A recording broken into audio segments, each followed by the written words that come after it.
before, hein. C'est le before. Comme en soirée, t'arrives. Alors on accueille les gens. Salut, ça va bien. Merci d'être venu à la soirée. Ça me rappelle à la soirée de. Ouais, c'est quand t'arrives à la soirée de Jean-Christophe. Dis-moi, Minout, il a toujours son Porsche Cayenne. C'est les mecs qui sont devant, tu vois. Ils sont devant. Ouais, bon, je suis obligé de mettre d'autres voitures, donc on embrasse Skoda, également l'Opel Corsa. Ma Corsa, c'est tout moi, c'est tout moi, c'est tout moi. Là, je suis sur une nouvelle caisse. Là, je peux pas en parler. Mais c'est français, c'est beau. Et ça va être la révolution automobile de ces prochaines saisons. Merci. Ils sont là, merci à eux. Et on va pouvoir commencer l'émission. Merci, c'est important. Hein. Allez, c'est bon. Hein. Vous présentez personne. J'ai des chiffres qui tombent tous les quarts d'heure. Vous n'avez pas besoin d'être présenté. Vous franchement... Vous vous suffisez à vous-même. Ah, franchement, c'est vrai. Moi, en plus, là, 2 minutes après, là, je dois partir à la chasse dans 1 heure. Là, les gars. Là, j'ai mis une veste. C'est une veste en Nadine Nobbuck. Franchement, ouais. Non, alors, je sais pas quoi en penser. Elle est magnifique. Je sais pas quoi en penser. Elle est magnifique. Merci. Ah, mais en plus, vous avez du Nubuck aussi. Oui. Team Nubuck. Nubuck plus Nubuck égale Nadine Nobbuck. Merci. Voilà. Exactement. Ah oui, c'est ça, les gars. Oui, c'est ça. Ah, mais c'est fou, ça! J'aime bien, il y a une vibe très chasse, très nature, sauvage. Ouais, merci. Ouais, vous allez avoir une vague très Pôle emploi bientôt, vous allez voir. Une vague de bonheur. Merci, merci d'être là. Juliette Briens, merci d'être là. Merci beaucoup. Merci. À côté de vous, attention, ça peut rebondir très fort. Hein. Ça part de là, bim, ça rebondit. Hein. Lui, c'est un soie élastique mal en vert. Ah bah lui, ça rebondit là quand même.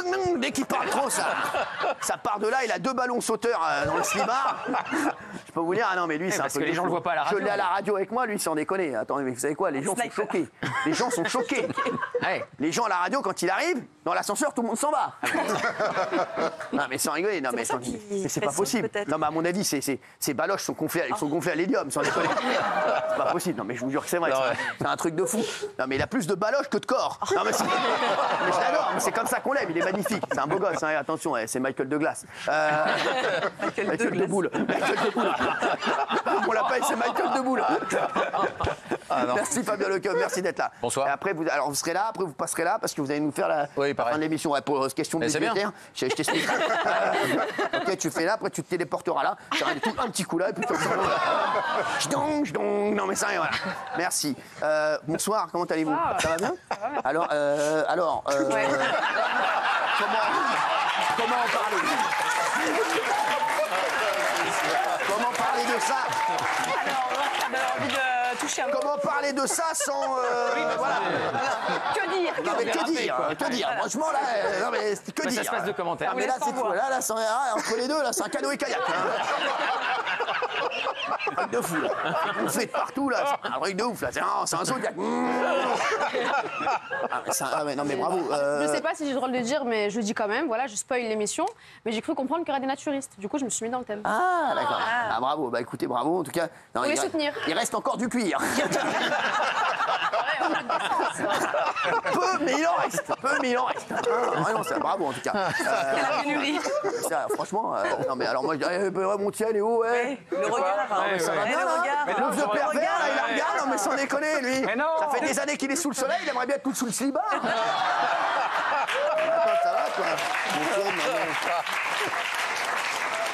Je regardais ses cheveux. C'est sûr, c'est pas l'Élysée qui voit des trucs comme ça. Depuis qu'il est arrivé sur le plateau, il regarde Non, mais je sais, Montiel, je l'ai jamais vu comme ça. Il est rouge, Il est pas bien. Non, c'est que sincèrement, c'est très joli. De qui tu parles des baloches de Fabien? Fabien, ça lui fait plaisir. Merci. Bon, alors vous avez compris, ici c'est le coin baloche. Maintenant, ici c'est vrai. Ça va, bon? Ça va, au top. Ça va bien? Ouais, tout va bien, je suis très Vous avez contente. dormi dans un tipi? Oui, absolument. Non, j'aime bien, ça revient très fort, le Il truc va bien. indien. C'est pas mal. Hein. Ouais, j'aime beaucoup. Vous avez fait un truc à vos cheveux? Non. Pas une petite couleur? Ah non. Non, ils sont lisses. Elle- Non, elle- ils sont juste lisses. Vous avez une couleur au burn? Au but. Il y a un thème aujourd'hui. Elle a déjà fait du naturisme. Ouais, c'est ça. Baloche. Je suis mal à l'aise quand je suis. Ah non, mais là, on est dans une vibe très nature et découverte. Non, mais c'est très bien, bravo. Comment il va celui-ci? Moi aussi, vous avez les couleurs aux cheveux au burn? C'est vrai? Non, mais ils ont tous des points communs avec toi, Fabien. Ah oui. Merci, excuse-moi de t'avoir réveillé. Il est déjà parti, lui. Bah, c'est forcément, hein, vous savez ça à porter toute la journée, vous savez ce que c'est? Non, mais sans déconner. Mal de dos, hein. Vous savez ce que c'est, 22 kilos dans le slip tous les jours? Sans déconner, non mais oh. Vous savez ce que c'est? C'est comme si qu'il avait 18 sacs de pommes de terre. Le gars, il peut faire des frites pour tout un régiment. Je peux te dire, vous êtes fous, quoi, les gars. Oh, c'est bon, comment ça va, mon Rost? Très bien, merci. Bénaïm, comment allez-vous? Ouais, très très bien. Ça va, elle a l'air en forme. Hein. Ouais, très. Bah, c'est normal, avec tout ce qu'elle prend comme oseille. Merci. Comment ne pas l'être? Franchement, c'est vrai, elle est heureuse, elle est tranquille, elle est bien. Comment il va, mon chouchou? Bah, tout va bien. Ça va bien? Heureux? Très heureux. Quand Voilà. je suis avec vous et Valérie, je suis très heureux. Ah, bien sûr. Mais quel suceur. Rappel pour les suceur. téléspectateurs qui nous rejoignent, suceur un jour, suceur toujours. Merci. Alors, on va démarrer cette émission par une nouvelle séquence. C'est une nouvelle séquence. C'est une nouvelle séquence qu'on a travaillé avec les équipes. On a travaillé cette séquence pendant maintenant, depuis maintenant 8 mois. Sachez-le. Je la découvre. Non, c'est une très bonne séquence. On va faire le schkoun de la semaine, c'est-à-dire le qui est de la semaine. Ok. Il y a une personne qui va arriver dans un instant. Et cette personne a fait ou partie de la vie des Français, ou partie de votre vie. Oh. Ok. D'accord? Your life, Yes. comme on dit en espagnol. À vous de deviner de qui il s'agit. Ok. C'est très simple, la personne, pas un processus qui vient d'arriver. Sachez que Elon Musk a travaillé avec nous sur cette technologie. Révolutionnaire. Il travaille avec nous depuis plusieurs semaines maintenant sur cette technologie. La personne, vous ne la verrez pas tout de suite, elle sera derrière. Vous pourrez lui poser des questions oui, non. Ok. Vous aurez 1 minute 30 pour découvrir de qui il s'agit. Et ensuite, la personne à qui on va changer la voix, la personne que vous ne verrez pas, je vous dirai qui c'est. Sachez qu'aujourd'hui, c'est du très lourd. Et demain aussi. Ok. Parce que je sais qui est là aujourd'hui, je sais qui est là demain. Parce que je connais un petit peu l'émission. Ça peut non, c'est vrai, ça peut en surprendre quelques-uns, mais c'est la vérité. Donc là, on est parti. Là, est-ce que je vais demander... attention, parce que pour le mettre en place, Oui, Ouais. sachez-le, c'est un peu compliqué. c'est technique. Ordinateur, est-ce que la personne est en place? Mais donc on a une minute 30 pour... La personne est dans le tunnel de dos. On a 1 minute 2, Ok. 1 minute 30 pour... La voix a été modifiée. Ok. Motifiée. Motivé. Elon Musk, si tu nous regardes, n'a qu'à bien te tenir. Attention, vous pouvez poser des questions à la personne. Vous poserez des questions, vous levez la main pour poser des questions. Ah. Vous pouvez rebondir, je comprendrai que vous les voulez. Posez des questions. Attention, oui. Est-ce que cette personne a déjà couché avec quelqu'un autour du... Mais vous Ah ouais, direct, non, mais direct. Non mais sans déconner. Non mais attends. Même pas Non mais bonjour, qu'est-ce que même c'est pas peut-être le merci. jardinier de l'Élysée, mais non. Non mais sans déconner. Non mais l'autre, mais ça va pas. Non mais sans Bah, c'est une rigoler. question comme une autre, Non mais non Cheyenne, tu te calmes. On me demande de poser une question, je pose une question. Non mais franchement, bon alors, attends, ça peut être énorme parce que première question, elle est liva dedans. Alors, est-ce que vous avez déjà couché avec une personne autour de la table? Oui. Oui. Toi, oui, c'est énorme.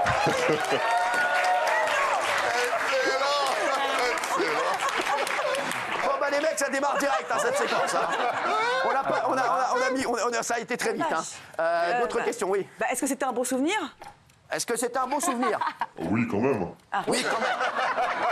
Oui, quand même. Alors, on peut lui demander est-ce que c'est une fille ou un garçon? Voilà, c'est ce que j'allais demander. Bah, allez-y. C'est ça. Oui, est-ce que c'est un homme ou une femme? Alors, justement, si, même avec une voix trafiquée, c'est une femme, là, il faut consulter. Les gars, vous êtes une fille ou un garçon? Je suis un homme. Oui, bah oui, on s'en me disait aussi Oui, quand oui, même. oui, On voit la coupe de Allez, cheveux. bah là, les gars, franchement, ouais, là, ça va, là, on ça va. voit. Est-ce que la personne avec qui vous couchez est Gauthier Lebret? Non,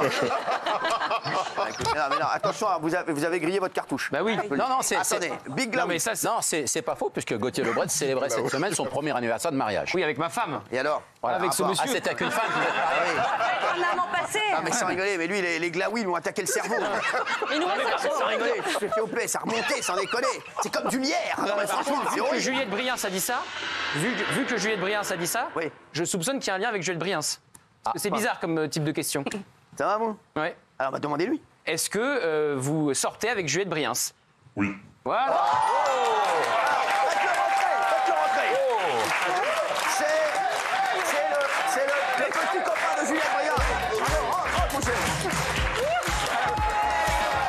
Oh, tu es beau. Comment ça va? Ça va, très bien. Ah, il est beau, hein. Je vois qu'il aime bien le nubuck aussi. Alors, il a un micro. Comment tu t'appelles? Je m'appelle Léonard. Comment ça va, Léonard? Bah, ça va On très a parlé bien. de toi la semaine dernière. Bah oui, je sais, on m'a demandé des photos et tout. Ça fait plaisir. T'es content de voir Bah Fabien? oui. C'est bien. Non, mais ça fait combien de temps que vous êtes ensemble? Ça fait plus de 3 ans maintenant. Non, Ouais, c'est ouais. pas vrai. Tu l'as connu comment, Juliette? J'ai connu, en fait, le fait est que j'avais fait sa toute première interview. Ah ouais? Ouais, c'est moi Ouais, qui t'as l'ai flashé? invité. T'as flashé? Oui, en fait, un petit peu. tout de suite. Pas tout de suite, mais en fait, ça a été d'abord une sorte de flash amical. Ah ouais. Puis on n'arrêtait pas de se voir, de se revoir, etc. À un moment, Jusqu'à ce que, voilà. C'est la seconde. Il m'a pécho. Exactement. Et donc, il est là depuis 3 ans de bonheur. Mais dis-moi, est-ce qu'à la maison, elle peut s'énerver pour des conneries genre, ouais, pourquoi t'as pas fait cuire le poulet? Non, mais c'est vrai, parce qu'elle Non. elle est dure au quotidien, elle est plus sympa. Non, elle est vraiment pas dure au quotidien. vrai Non, elle s'énerve jamais. Moi non plus d'ailleurs. Ah ouais, en tout cas, pas sur elle. Mais non, on est très calme. Vous voulez vous faire un petit bisou? Bah oui. Allez,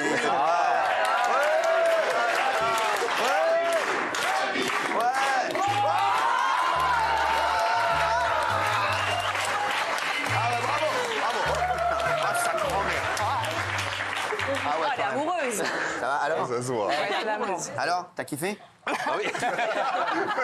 Le dernier, c'était il y a pas longtemps. C'était ce matin. Donc, C'est vrai. Ah ouais, tu savais qu'elle allait venir ou pas? Tu t'en doutais pas du tout? Ça pouvait pas vraiment être ma mère, donc je me doutais que ce serait... à Paris, ça pouvait être que Mais Léonard. non, mais quand tu savais que c'était pour toi?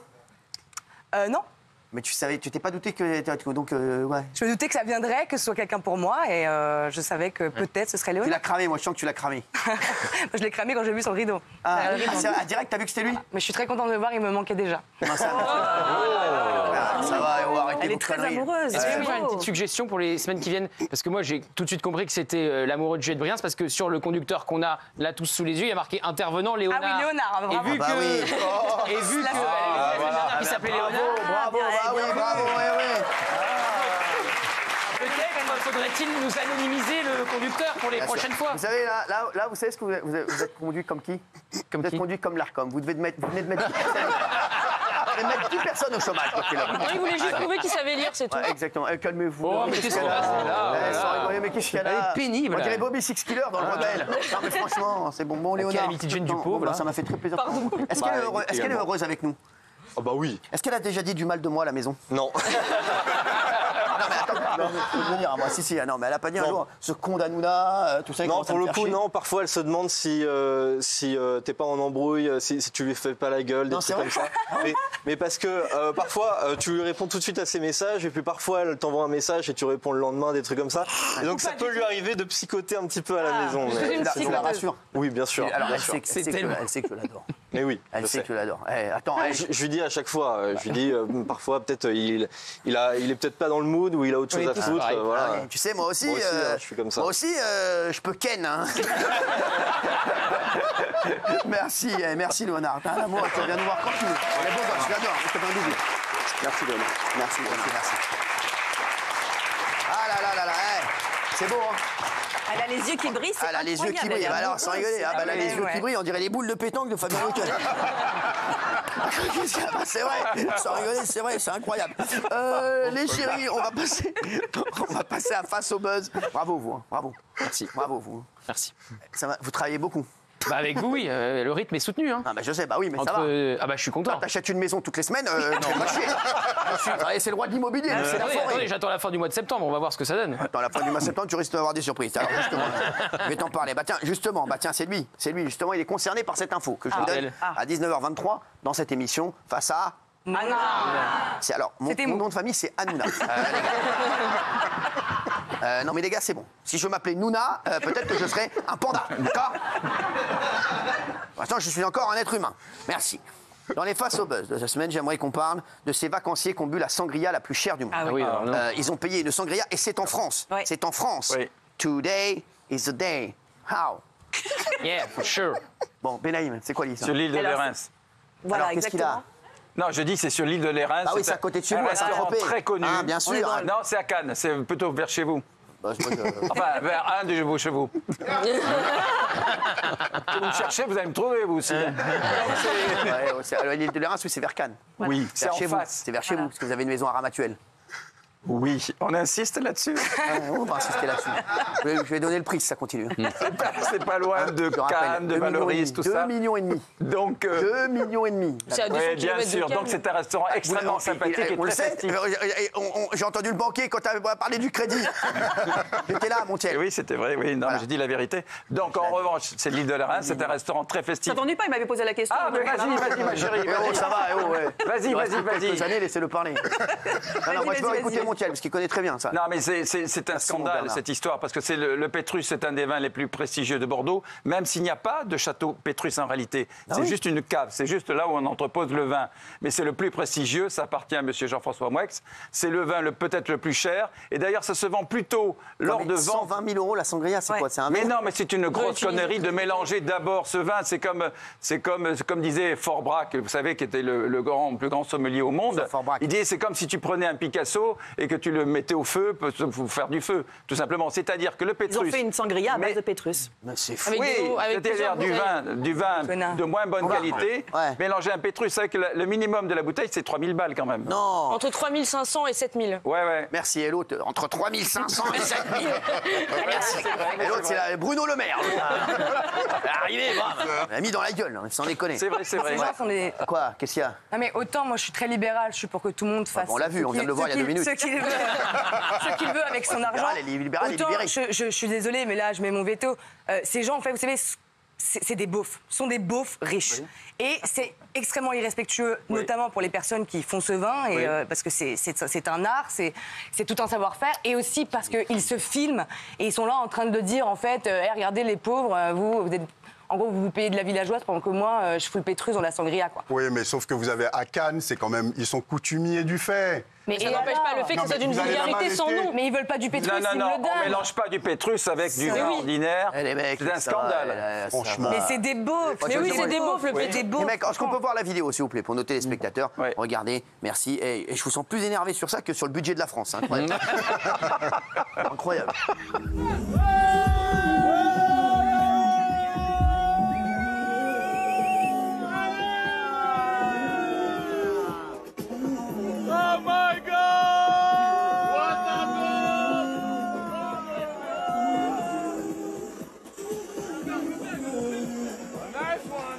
Voilà, alors il y a beaucoup d'étrangers, hein. J'ai entendu parler américain. Un sangria. Alors, non mais c'est vrai, alors cet été dans le sud, il n'y avait que des étrangers. Très peu de Français, hein. Beaucoup d'Américains, de Russes, voilà. Et vous les avez vus où, vous? Dans ton cul.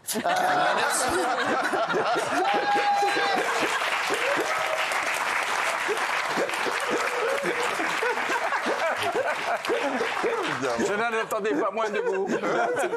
Ah bah, je vais vous dire que ça parlait anglais. Hein. Les chéris. Tiens, on va parler de vous.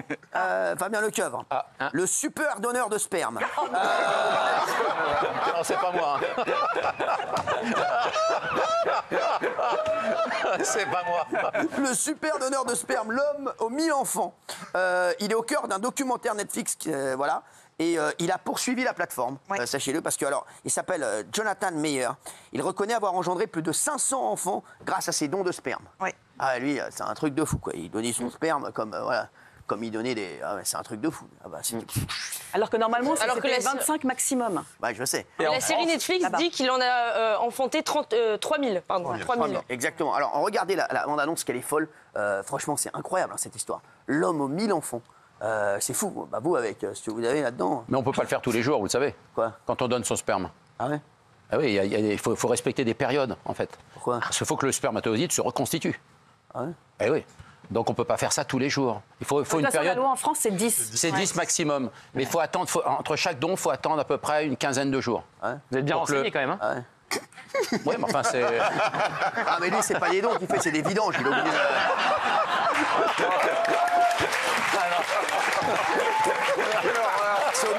Il est obligé de vidanger tout ça. Bah, sinon, mon frère, ça va remonter ici. Hein. Forcément, regardez. Si je vous disais qu'il existe un homme sur Terre qui aurait engendré plus de 1000 enfants, quel genre d'homme ferait ça? Elle nous a dit que notre donneur était particulièrement connu aux Pays-Bas. C'est un donneur en série. On ne parlait pas de 4 ou 5 familles. Il y en avait déjà des centaines. C'est devenu une addiction. On ne pense pensais pas que cette affaire pouvait se révéler encore plus tordue. Mais on avait tort.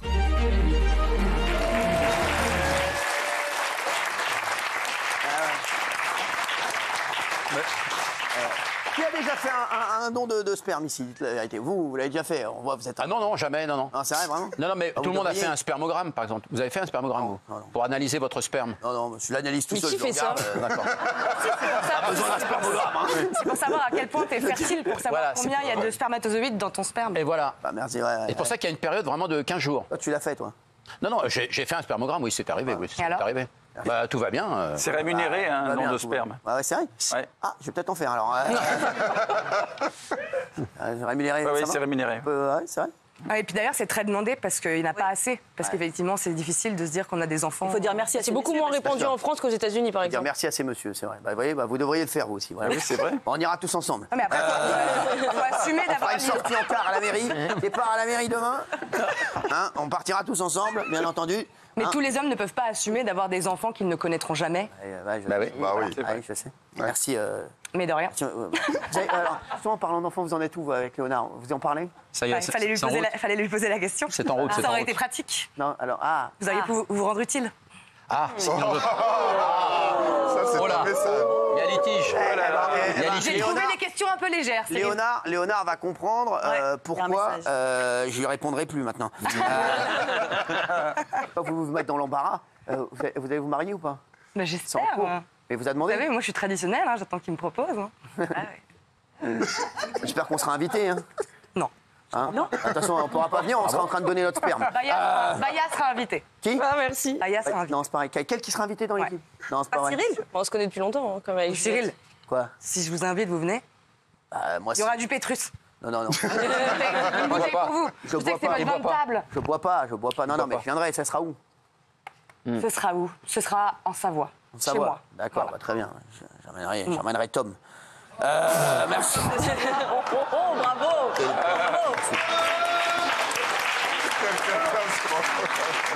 Hey. Nous attardons pas sur ça. À quel âge le vieillissement s'accélère? À quel âge vous avez eu l'impression de prendre votre plus gros coup de vieux? Selon une étude de l'Université de médecine de Stanford, il y a 2 piliers, et 2 paliers surtout. Le premier serait 44 ans, le deuxième 60 ans. On n'est pas tous concernés. Vous, est-ce que vous pouvez nous dire... Non, parce que Ouais. lui, il est très fort là-dessus. Est-ce que vous pouvez en parler à nos téléspectateurs? Bah oui, parce que c'est le vieillissement cellulaire, hormonal. Vous avez... non, mais... Non, le corps se transforme après 40 ans. Ah ouais, qu'est-ce qui se passe? Moi, c'est pour ça que moi, Ça a gonflé à partir de quelle année? Il y a l'esthétique. Putain, mais il tend la perche aussi. Non, mais c'est vrai. En quelle année vous avez senti une excroissance? Après 40 ans, généralement, la charpente se transforme. C'est Bah là, pour ça. Il n'y a pas que la charpente, il y a les poutres aussi. Non, c'est pour ça que souvent, les hommes et beaucoup de personnalités, on se fait liposucer au niveau de l'abdomen pour garder une silhouette, si vous voulez. Vous êtes fait liposucer? Moi, je me suis fait liposucer à 40 ans. Non, c'est vrai. Et depuis, plus rien. Bah oui. Putain, mais il fait exprès. Donc, généralement. Être fait liposucer. Bah, c'est rien, on vous fait 1, 2, 3, 5 trous. 1, 2, 5 trous? 3, 4, 5 trous. Il avait 5 trous. On vous fait 5 trous. Écoutez. Bien, voyons. Et on vous Les aspire. gars ont dû voir ça. Oh putain, viens voir Patrick, il est Non, mais c'est anesthésié. Non, mais lui, il est anesthésié. Vous imaginez les jambes écartées. Les gars sont. Patrick, va bien voir ce que je vois. Non, mais attends. Mais c'est incroyable. C'est un distributeur de canettes. Non, mais attends, c'est fou. Donc, on vous a fait 5 Mais c'est rien, c'est rien. 5 trous et on vous a aspiré. Bah, il vous aspire avec il passe sous la peau une espèce d'aiguille qui aspire. Est-ce qu'ils ont aspiré? Ils l'ont pas mis en dessous après? Non. Non, mais sans déconner, non, mais c'est vrai quoi. Vous êtes. Non, mais c'est une petite opération, mais beaucoup d'hommes font ça aujourd'hui. Et hein. alors, et donc ça fait mal? Le problème des hommes, c'est toujours là. Ça fait mal. Ça fait mal. Beaucoup à Paris dans les médias, Bah oui. peut-être. Non, mais ça, non, Dans la vraie vie, il n'y a pas beaucoup d'hommes qui font ça. Ouais, qui font- Ah bon? Des hommes qui se font liposucer. non. Mais oui, merci Juliette. mais en fait, Des gens qui vont à l'hippopotamus, Ça oui. prend la vraie vie. Des gens qui se font, oui, mais des gens qui se font liposucer. non, le non. seul truc, non mais il faut prévenir comme les gens qui font ça, c'est que vous sortez tout bleu. Non, c'est pas vrai. Ah ouais. Ah bah lui, il était un schtroumpf avec des couilles. Vous imaginez lui sortir tout bleu avec les 2 baloches. Non mais vous sortez tout bleu parce qu'en fait, on vous décolle la peau du muscle et on enlève la graisse qui se met entre le muscle Et vous et la étiez peau. tout bleu. Ah bah c'est des hématomes gigantesques. Ah ouais. Partout, Et vous en avez partout. alors ça inquiète quand on se regarde, on dit oula. ça Et puis ça passe au bout de 12 jours un hématome. Ah ouais, très bien. Bah, merci. Vous voyez, c'est important. Oui. Non, et ce qu'il faut savoir, c'est que vous savez, parfois on dit j'ai l'impression d'avoir pris un coup de vieux. Et donc, en fait, il y a une étude de Stanford qui dit qu'en fait, on ne vieillit pas progressivement, on prend effectivement des coups de vieux. Et en fait, c'est par à-coup qu'on vieillit. Et c'est pour ça que parfois on se dit j'ai le sentiment. Bernard Montiel, il a jamais pris de coup. C'est un truc de fou. Non, puis je me suis jamais fait l'hypo-sucé. Non, c'est ah ouais. Mais regardez, Bernard Montiel, il n'a jamais pris de coup de vieux. Ah ouais. C'est vrai. Si. Non. Si. Franchement, non. C'est parce qu'il y a deux étapes. 40 ans, 60 ans. On dit non, l'autre il est. Si. Non, mais bien involontairement. Si, je le revois là, si. Je suis désolé, si. Quoi. Non, c'est parce que moi, quand je voyais les premières photos de Bernard Montiel à 40, 50 ans, il n'avait pas la barbe. Ouais. Et je trouve qu'il fait beaucoup plus jeune sans barbe qu'avec la barbe. Oui, c'est vrai. C'est vrai. Et demain, il vient raser. Vous allez voir, c'est plus le même. Enfin, il fait déjà 10 ans de Regarde la barbe, ça me plaira pas. C'est bien comme ça. C'est très beau comme ça. Les hommes n'ont pas beaucoup à se plaindre. Ils vieillissent un peu comme du bon vin. Ils vieillissent beaucoup mieux que nous. Oui, mais il y a une Cyril, rigueur. par exemple, quand on voit les vidéos et les photos d'il y a 20 ans, vous êtes vachement mieux maintenant. Qu'est-ce qu'elle a m'attaqué En réalité, on parle tout le temps du vieillissement esthétique, mais il y a deux choses à différencier, c'est le vieillissement du sang et celui des organes. Et c'est très important de le dire. C'est-à-dire qu'à 26 ans... C'est le magazine de la santé, c'est Fini Mohamed. À 26 ans, on a déjà le commencement du vieillissement du sang. Ouais. Et ensuite, ça se déroule en 3 étapes, donc 34 ans, 60 ans et 70 ans. Elle lit, on dirait Sébastien Delogu. Et le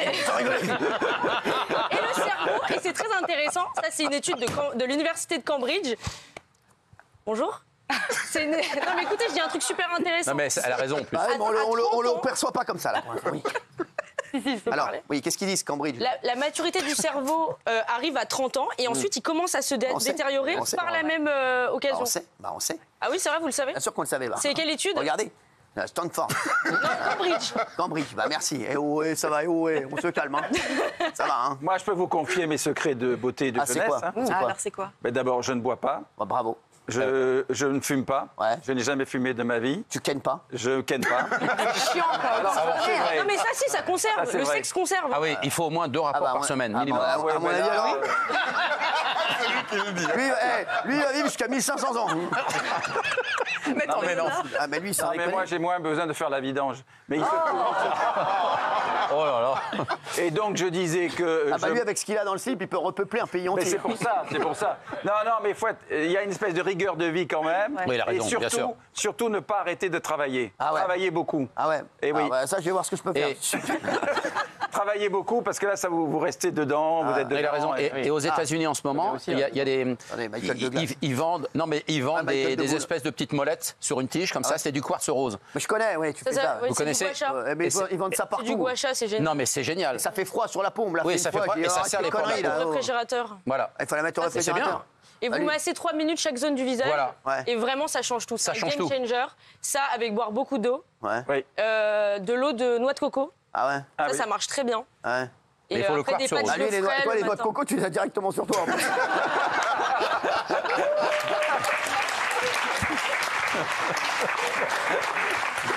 Lui, tu découpes tout ça, t'as des bounties. Hein. Allez, merci.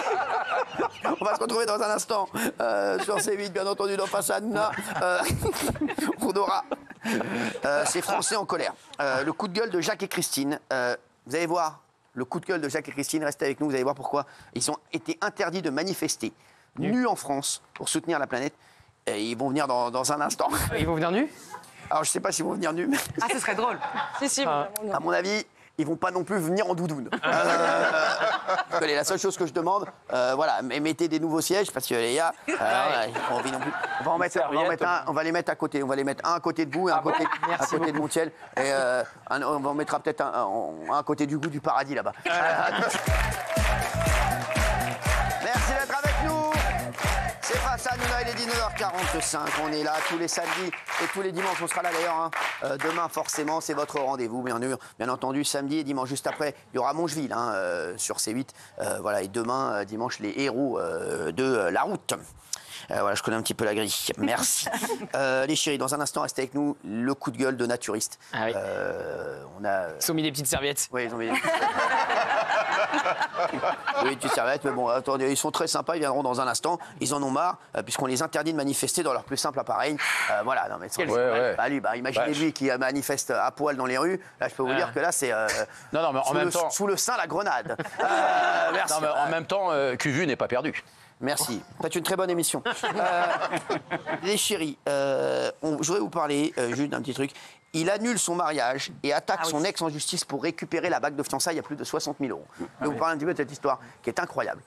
Et oui, les chéris, c'est une histoire captivante. Aux États-Unis, il a dit c'est Gilles Verdez. Il y a quelques années, Bruce Johnson décide de demander en mariage sa compagne, Caroline Settino. Il lui offre une somptueuse bague coûtant plus de 60 000 €. Quand même, pas mal déjà. Malheureusement, le couple se sépare. Bruce accuse sa compagne d'infidélité. Il lui demande alors de lui rendre la fameuse bague, ce qu'elle refuse. Il emmène donc cette affaire en justice et plusieurs années plus tard, cette affaire n'est toujours pas réglée. La Cour suprême du Massachusetts tranchera dans les prochains jours. C'est fou. Franchement, le mec, c'est un rat, excusez-moi. Bah non, pas si elle l'a trompé. Non, c'est vrai. Elle l'a trompé. Si elle est infidèle, c'est vrai, je viens de le dire. Elle l'a pas vraiment trompé. Non, elle l'a pas trompé. Des messages, c'est des messages. Lui dit, pour récupérer cette bague, qu'elle avait une correspondance et peut-être plus avec quelqu'un. Elle dit que cette correspondance était juste un ami et qu'il ne s'était absolument rien passé. Un ami, quand tu dis à ton ami, j'ai envie de ton slip, excusez-moi. Non, mais... Excuse-moi, Polska. Ben, moi, je trouve que ça fait très clochard de faire ça, parce que quand donner c'est donner, reprendre c'est voler. Mais non. Ils volent un bœuf, ils volent un bœuf. C'est la seule condition.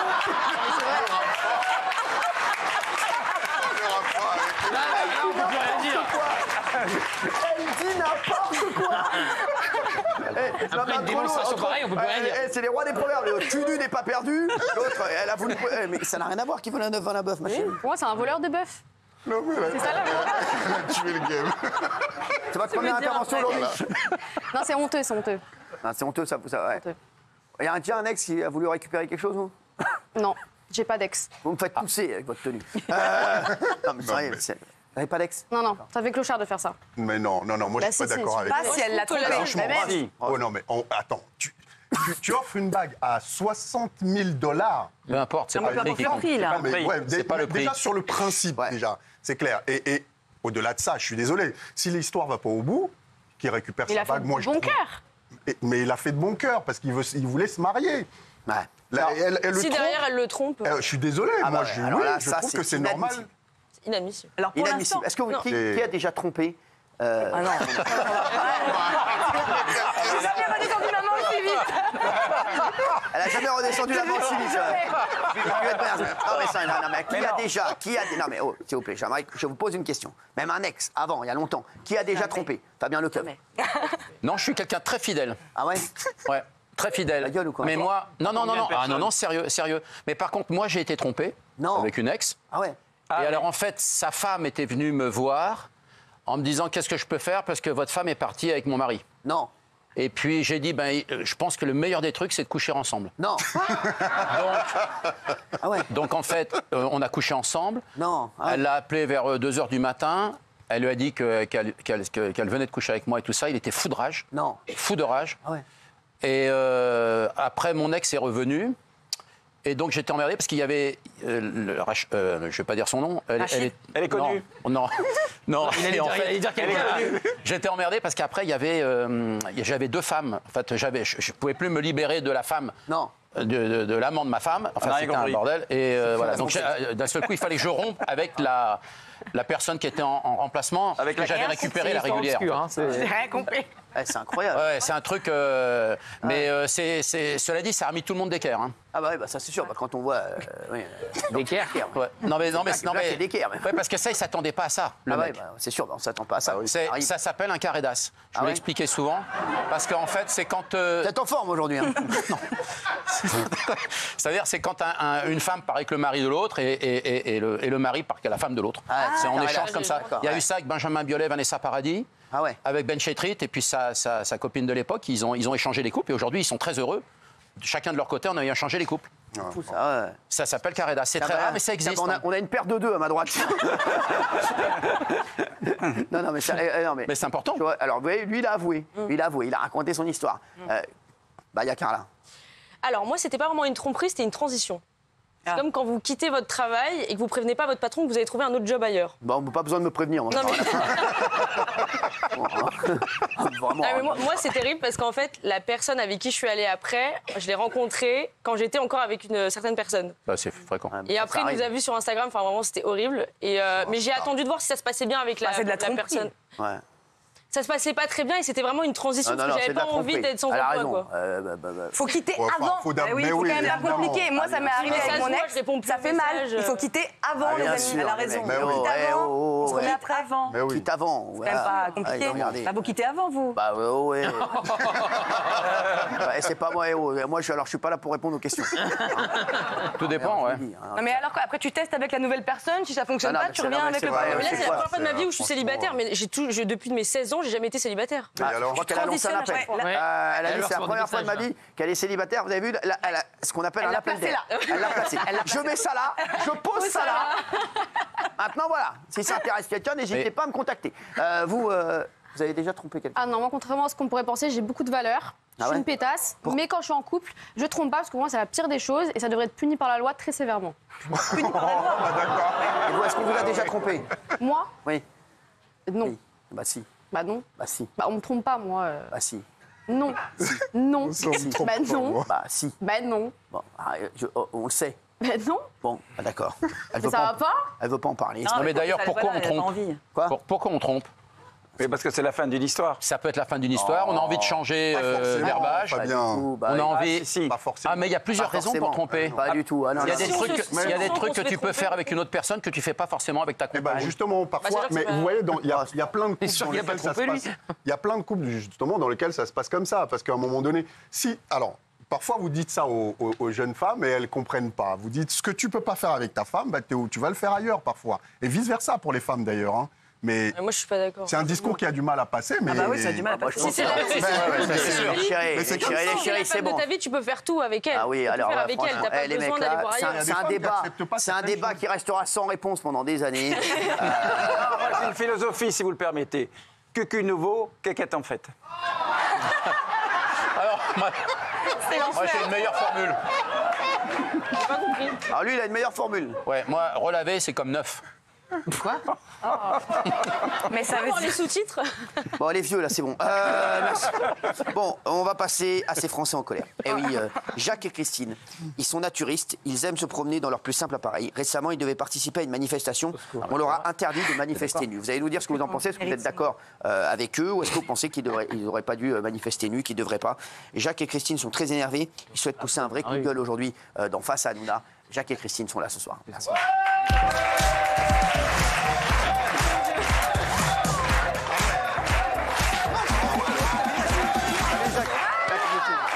C'est là-bas. Chantez. Bonjour. Merci. Ah, Gauthier, il est ravi, là. Ah, Gauthier, il est ravi. Ah non, putain. On se check. Merci, on se check. Merci, bonjour. Merci. Bonjour Christine. Bonjour Jacques et Christine. Merci beaucoup. Ah bah oui, non, là mais alors on s'y attendait pas. Hein. Le câlin. J'ai jamais été aussi... Bon allez, c'est sérieux. Vous nous rejoignez certainement. Merci Jacques et Christine. Merci d'être là, Jacques et Christine. Merci beaucoup. Non, alors. Tu me dis, si tu veux poser des Jacques et Christine, vous avez vos micros. S'il vous plaît, on se calme, Ah s'il vous plaît. On se calme. Merci. Jacques et Christine, merci d'être là. Merci de nous avoir invités. Merci beaucoup. Alors, Jacques et Christine, vous êtes en couple? Non. Ah, pas du tout. Ah non, ah d'accord, je croyais. D'accord. Alors, vous avez votre micro, Christine. Merci.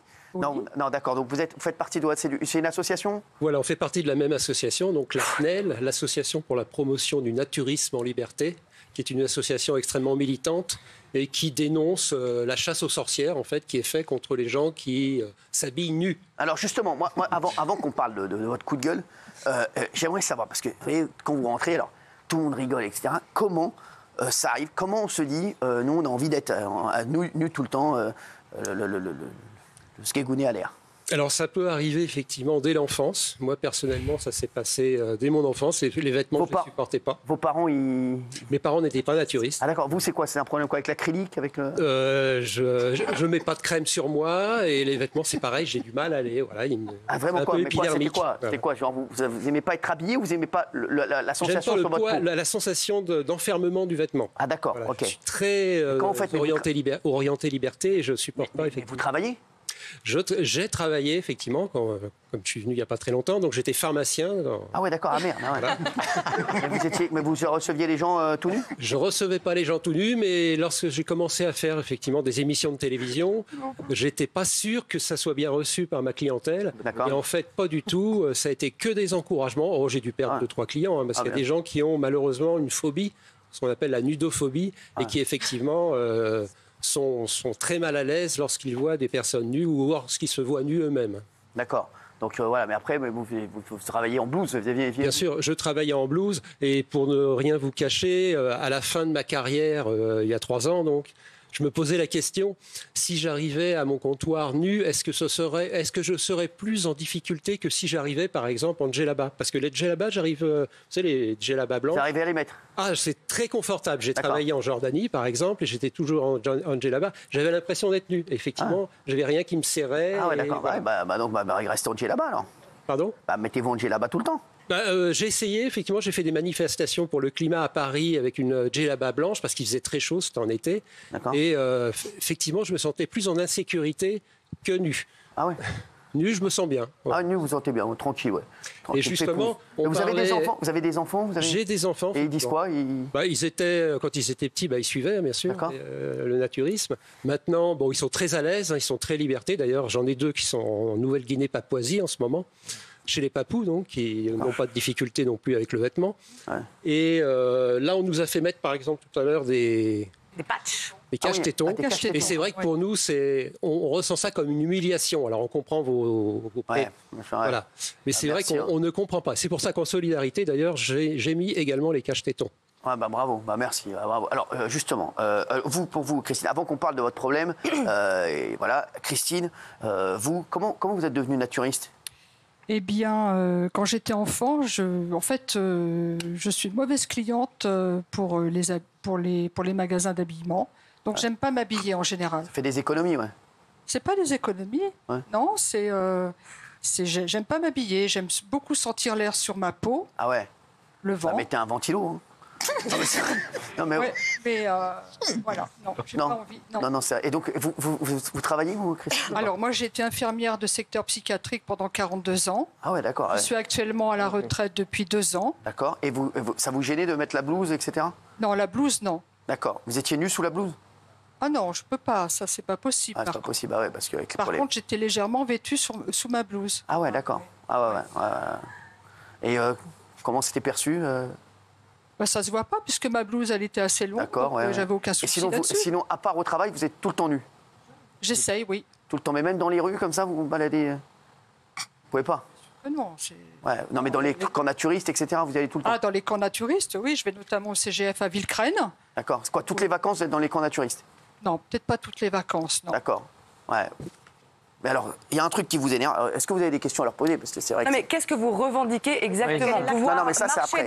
Manifester dans la rue, nu? Non, mais ça, c'est après. Parce que ça, c'est leur coup de gueule. Juste déjà sur le naturisme, parce que c'est vrai que voilà, quand on les voit. Moi, je suis proche du milieu naturiste, en fait. Ah ouais? Ouais, j'ai beaucoup de familles qui fait du naturisme. C'est quelque chose. Oui, non, mais en fait, merci beaucoup, Fabien. C'était vrai. Je lui dirai plus rien, lui. Non, mais en fait, moi, j'ai toujours défendu les culs nus. Mais dans les milieux appropriés. Oui. C'est-à-dire que pour moi, il y a des endroits pour le faire et c'est très bien. Je trouve que c'est une pratique que moi, personnellement, je trouve très amusante et libératrice. Mais voilà, dans les lieux appropriés, après, il y a des lois, il y a une civilisation qu'on a créée où on ne se balade pas cul nu et on n'impose pas aux autres qui n'ont pas envie de le voir la vision du corps nu. Et si c'est ce que vous revendiquez, en tout cas, moi, là, par contre, je mets mon... Je vais aller contre. Alors, qu'est-ce que vous revendiquez? Deux choses. La première chose, c'est que quand vous regardez un petit peu ce qui est écrit dans la législation, aucune loi n'interdit la simple nudité. Je répète encore une fois, aucune loi n'interdit la simple nudité. On n'est pas dans certains pays où, effectivement, beaucoup de choses sont interdites. Deuxième chose, ce n'est pas parce que l'on a un droit qu'on doit l'imposer aux autres. Vous comprenez? Lorsqu'on se promène, par exemple, nu dans la forêt, lorsqu'on voit des gens arriver, s'ils ont le sourire, on reste nu. S'ils n'ont pas le sourire, on se rhabille. Alors, on a des petites jupettes ou des paréos. Et on va discuter, on va vers les gens en leur disant « j'espère que vous n'êtes pas gênés », etc. Et on leur conseille éventuellement, dans la discussion, gentiment, si véritablement ils ont une phobie, de la soigner. Quoi, ça. Parce qu'en fait, il faut savoir que 95-96% des gens, ça les fait rire qu'on soit nu. Voilà, c'est tout. Mais jamais moi, dans la nature, de toute façon... Ça me dérange vraiment pas du tout, même dans la forêt. Personnellement, ça me dérange pas. Je suis avec les enfants, c'est ça. Je suis avec tes enfants et tu trouves les enfants, est-ce que les enfants, voilà, très bonne observation. Mais c'est Cheyenne. Aucune étude concernant les enfants et la nudité n'a été faite dans le sens négatif. Par contre, à Londres, il y a 2-3 ans, une étude a été faite pour savoir ce que la nudité faisait aux enfants. Et on s'est aperçu que ce n'était que bénéfique. Et bien sûr. Je dis bien, ça n'était que bénéfique. Vous pouvez demander Université de Londres, vous regardez sur Internet, vous retrouvez leurs travaux. Donc tout ça, ce sont des préjugés. Sur le principe de la loi, je suis d'accord avec vous. C'est vrai que la loi ne prévoit pas forcément de punir les gens parce qu'ils sont... Exactement. C'est 15 000 € d'amende.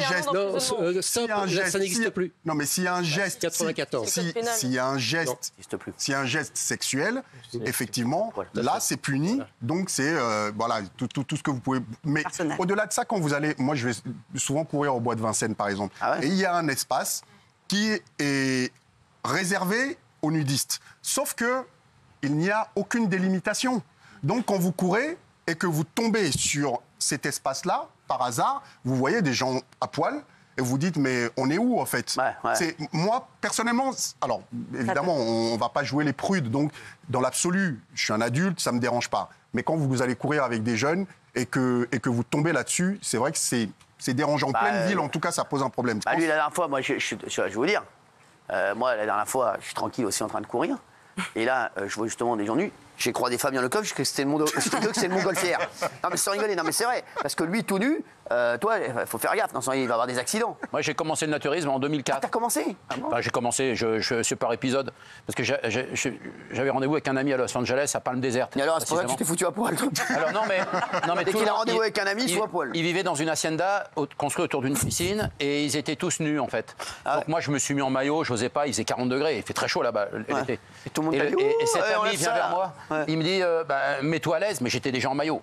Donc, j'ai compris qu'il fallait que j'enlève mon maillot. Et alors? Et puis, j'ai vécu 18 jours comme ça. Ce qui est bien, c'est quand on revient de vacances, la valise, elle est nickel. Alors, on n'a pas défait sa valise, évidemment. Et puis... Pas de traces de bronzage. Non, mais et on est bronzé intégral et ça, c'est génial. Mais moi, je trouve que c'est très agréable. On s'habille que le soir pour aller au restaurant. Il y a un problème. Quoi? Je veux dire, hygiéniquement, moi aussi, c'est ça qui me dérange. Moi, je suis comme toi. Parce que c'est vrai que hygiéniquement, c'est vrai que moi, voilà, ça me dérange. Oh non, non.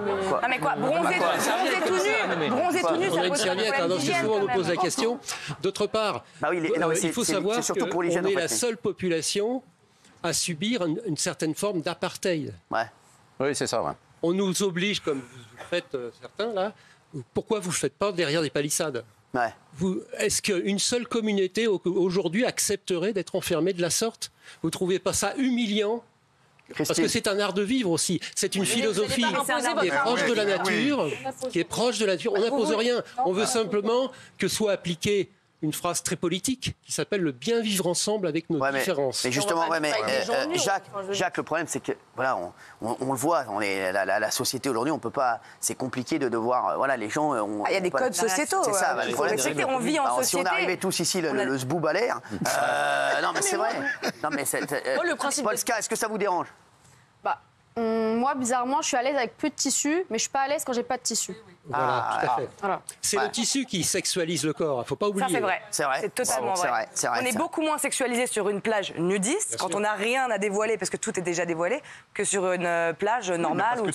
Parce que tout le monde est pareil. Vous prenez le métro, si vous voyez des gens... Si tout le monde est à poil dans le métro... C'est le code de cette plage, donc ça dérange personne. Forcément, mais même, en plus, tu sais plus où te tenir.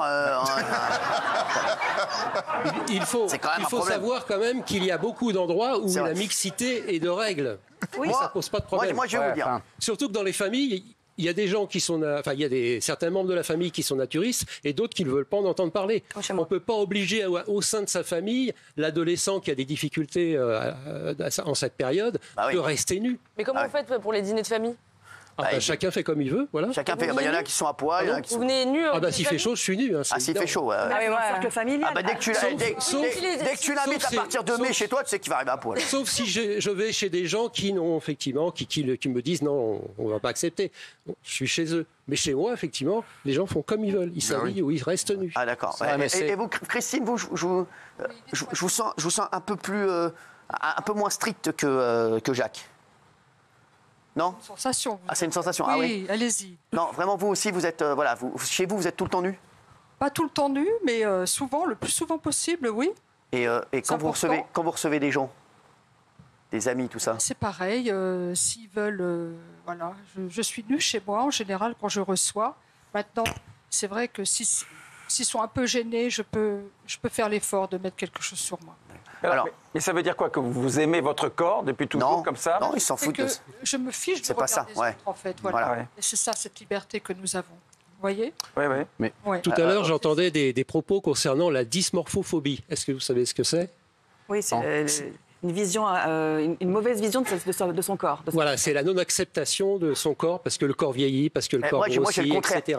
Moi, j'ai le contraire. Et pour nous, naturistes, plus un corps est âgé, plus il a des marques de ce qu'il a vécu. Et finalement, c'est comme un vieil arbre, en fait. Plus il est âgé, plus il est beau. Moi. Ah bah oui. C'est quoi le contraire de dysmorphophobie ? Se la pète. Non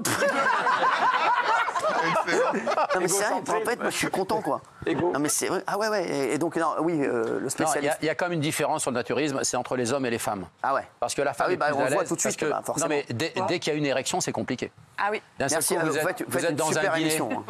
Non, pardon. Vous faites une super émission. Non mais c'est important de préciser quand même parce que pour les hommes, Jacques, il n'est pas là-dedans. Jacques, il n'est pas là-dedans. Personnellement, il m'est jamais arrivé d'avoir une érection avec des gens nus. Par contre, effectivement, si je vois une femme en porte-jartel et tout, ça va effectivement stimuler mon imagination. Ah ouais. C'est là, c'est ça qui est important en fait. C'est que la nudité, en quelque sorte, désexualise le corps. Ouais, mais le soleil chauffe et quand vous êtes nu, le soleil peut provoquer une érection. Pour certains types de corps. Vous êtes exceptionnel. Ah mais lui, c'est pas possible.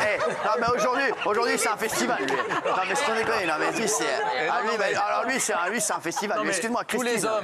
Tous les hommes ici le savent. Quoi ? Vous êtes sur la plage au soleil, si ça chauffe trop, mais ça les femmes aussi, et les femmes aussi, très bien, voilà. Ah ouais ? Les femmes quoi ? T'as chaud quoi. Ça se voit moins, Tu mouilles, je sais pas. Voilà, ça se voit moins. Ah ouais, d'accord. Bon, il est très tard.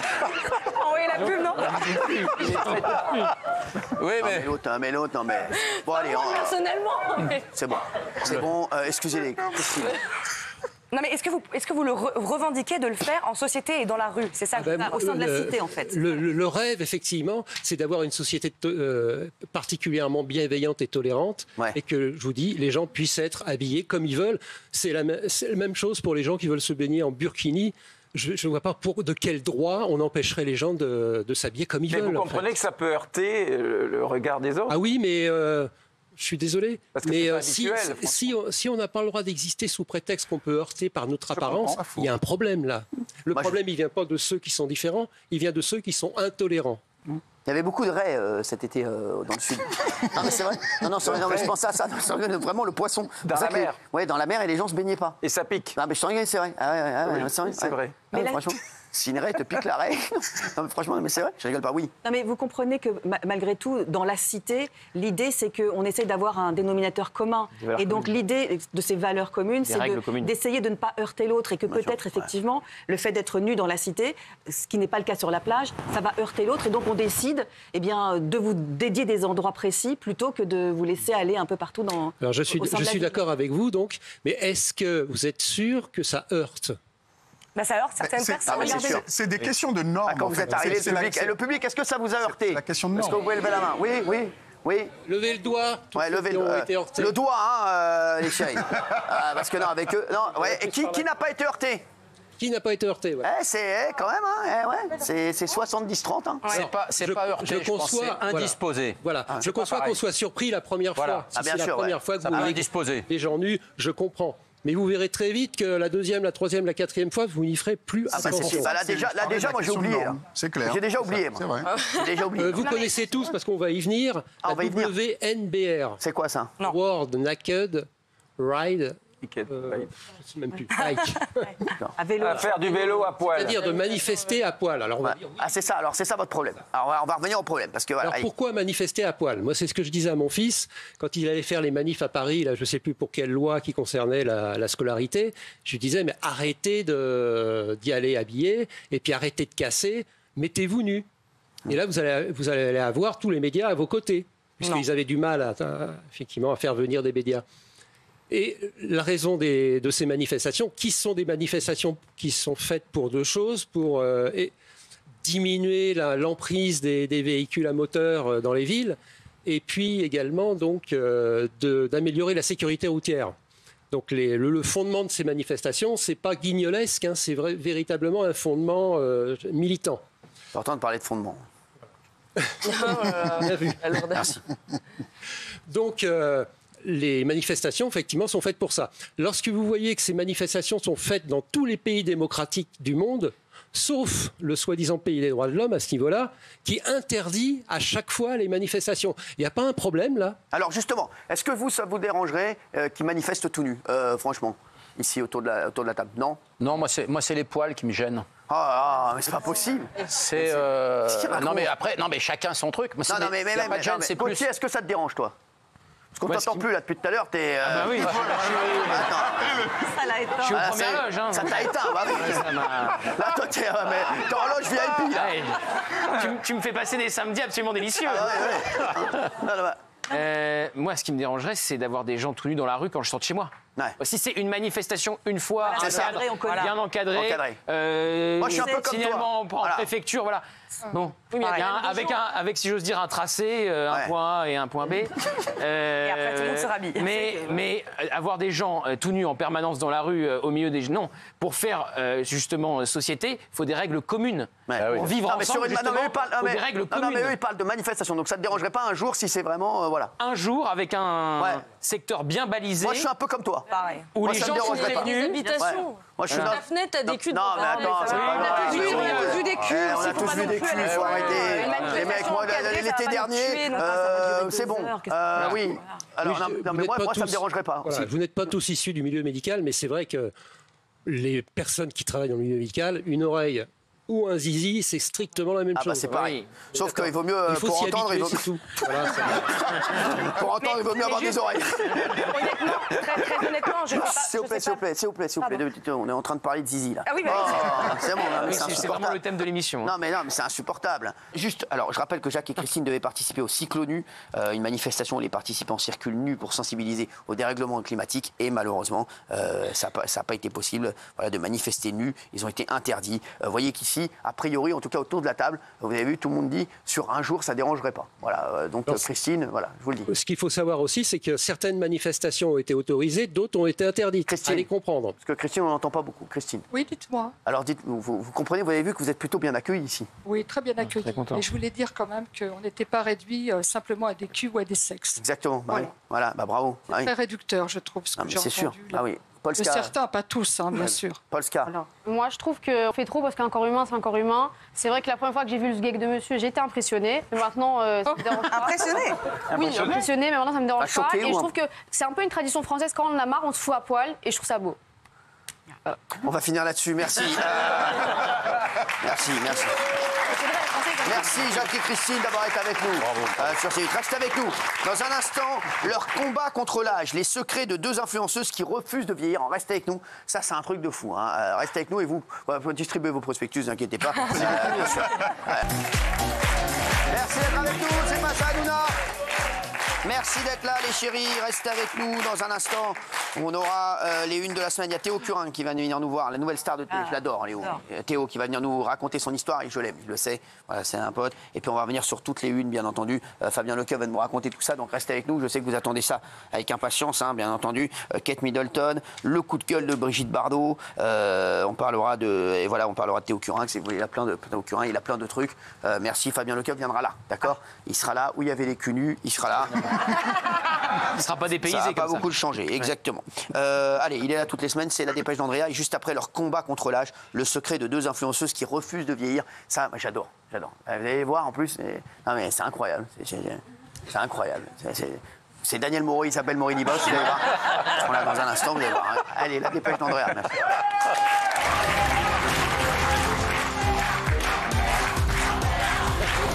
Salut bébé, comment ça va? Ça va mon bébé?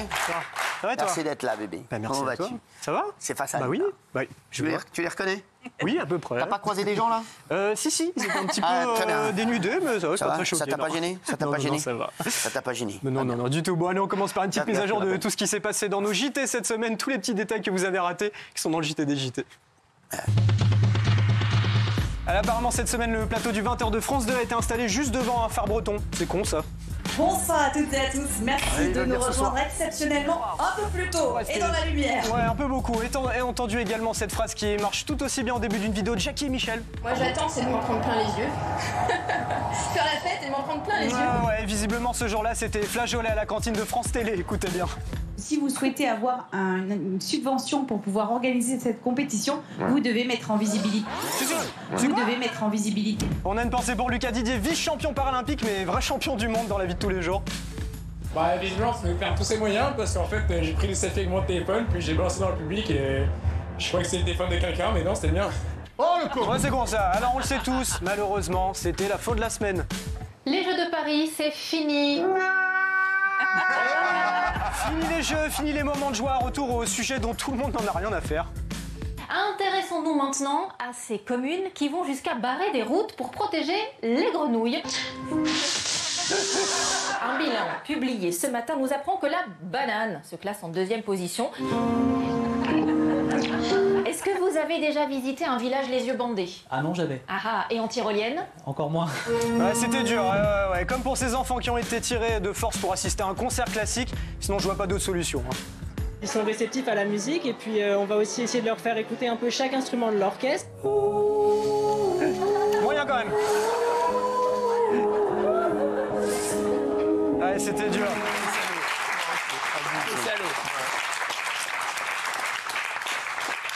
Bon, c'est plus un secret pour personne. Décidément, le député RN Jean-Philippe Tanguy ne dit pas bonjour comme les autres. Ça, c'est un cas, lui. Bonjour Jean-Philippe Tanguy. Bonjour. Bonjour Jean-Philippe Tanguy. Bonjour. Jean-Philippe Tanguy, bonjour. Bonjour. Bonjour Jean-Philippe Tanguy. Bonjour. Ouais, mais par contre, ce qu'on savait pas, c'est que ce truc, c'est contagieux. Bonjour Louis Alliot. Bonjour. Toujours côté RN, Julien Audoul a complètement craqué. Je crois qu'il a rejoint la gauche. Nous avons des conditions, nous avons des lignes rouges et nous disons plus de sécurité, plus d'immigration. Julien Audoul a donc changé, mais apparemment on a aussi changé de président selon la LFI Clémentine Autain. Transformer le pays. Et si Emmanuel Macron. Et en cette période de flottement politique, heureusement qu'on peut toujours compter sur les infos solides des journalistes d'RTL. Vous rencontrerez Michel Barnier en début de semaine Non. Ah bon? C'était rapide. Allez, bonne nouvelle si vous êtes fan de Mr. Mackey dans South Park et de son fameux voyez. Parce que la drogue, c'est mauvais, voyez. Eh ben, il existe vraiment. Il est député et il s'appelle Charles de Courson, voyez. Le poids de la dette dans la richesse française. Voyez, le risque actuellement, voyez, il a tourné les talons, voyez. Voyez. Voyez, voyez, voyez, voyez. Voyez. Et enfin, on a une pensée pour cette personne qui a tenté, je dis bien tenté, un créneau en plein duplex sur BFM. Oui, et juste pour vous donner quelques éléments de contexte, pour vous planter le décor,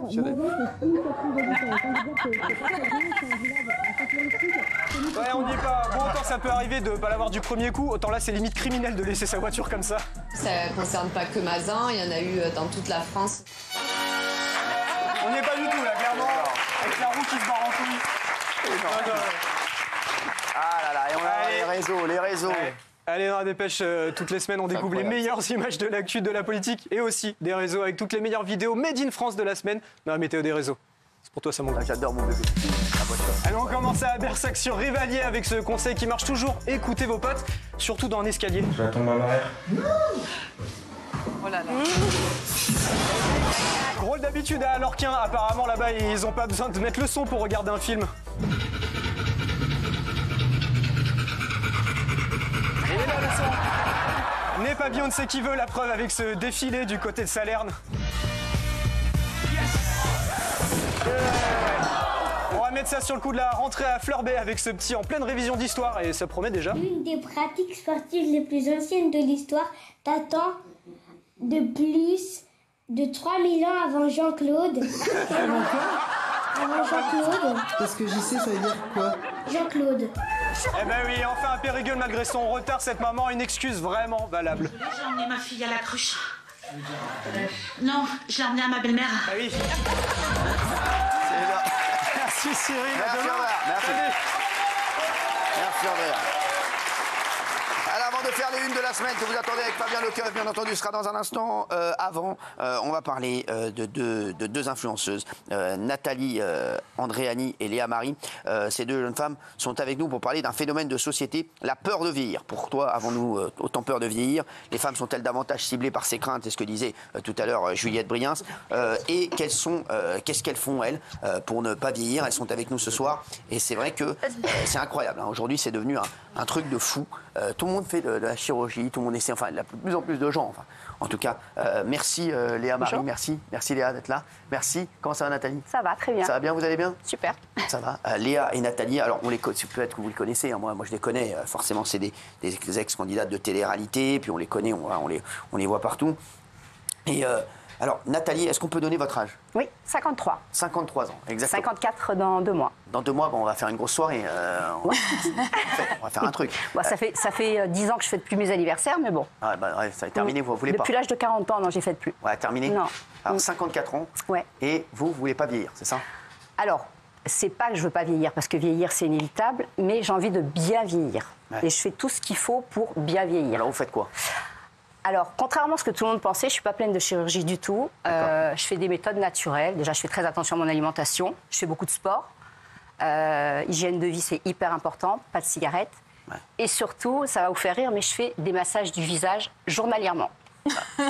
Montre-nous ça. Vous faites quoi? Toute la journée, vous massez le visage? Avant de me maquiller, en fait, 10 minutes par jour, je fais des massages du visage, de haut en bas, les yeux. Mais là, vous n'avez rien fait à votre visage? Non. Non, absolument rien. Non, rien. Ah non, mais non, rien. J'ai fait un tatouage des lèvres, oui. Mais vous n'avez pas de rides du tout? Mais si, j'ai des rides, comme tout le monde. Je les vois pas, non, mais on les voit pas. Non. Mais est-ce que tu peux nous montrer les massages de visage que tu fais? Elle se moque parce qu'en fait, je fais au niveau du menton, j'ai un système où j'appuie et je fais des pressions comme ça, de manière à faire travailler toute cette partie-là pour pas avoir le bas du visage qui s'affaisse. Ah ouais, et ça marche? Mais bien sûr que ça marche. Alors tout le monde se moque, mais non, j'ai un appareil IFU que je passe pour de la radiofréquence et je fais ça tous les jours. Et je pense qu'effectivement, ça ralentit le fait de faire de la chirurgie. Et est-ce que vous avez fait de la chirurgie quand même ou pas du tout? Oui, j'ai fait la poitrine. D'accord. Il y a 13 ans. Très bien, moi aussi. C'est vrai? Ça se voit pas. Hein. Non, j'ai fait léger. Et donc, c'est vrai qu'aujourd'hui, qu'est-ce qui vous fait quand vous dites que vous n'avez pas peur de vieillir, mais vous voulez bien vieillir.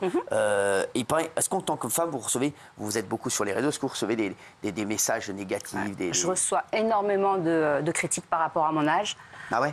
C'est en permanence, t'es vieille. Parce que vous êtes avec un garçon, c'est beaucoup plus jeune, non? C'est ça? Qui a 12 ans de moins que moi. Oh, ça va. Tout à fait. Ça va, franchement, ça va. Ouais, ça va, mais bon, on voit quand même la différence. Donc forcément, il y a de la méchanceté, de la jalousie. Et puis le fait de... Je crois que passer 30 ans, de toute façon, une femme, pour moi, est considérée... Enfin, pas pour moi, mais pour les gens, est considérée comme périmée. Si vous n'avez pas 20-30 ans, à partir de 30 ans... Non, mais je te jure que c'est vrai.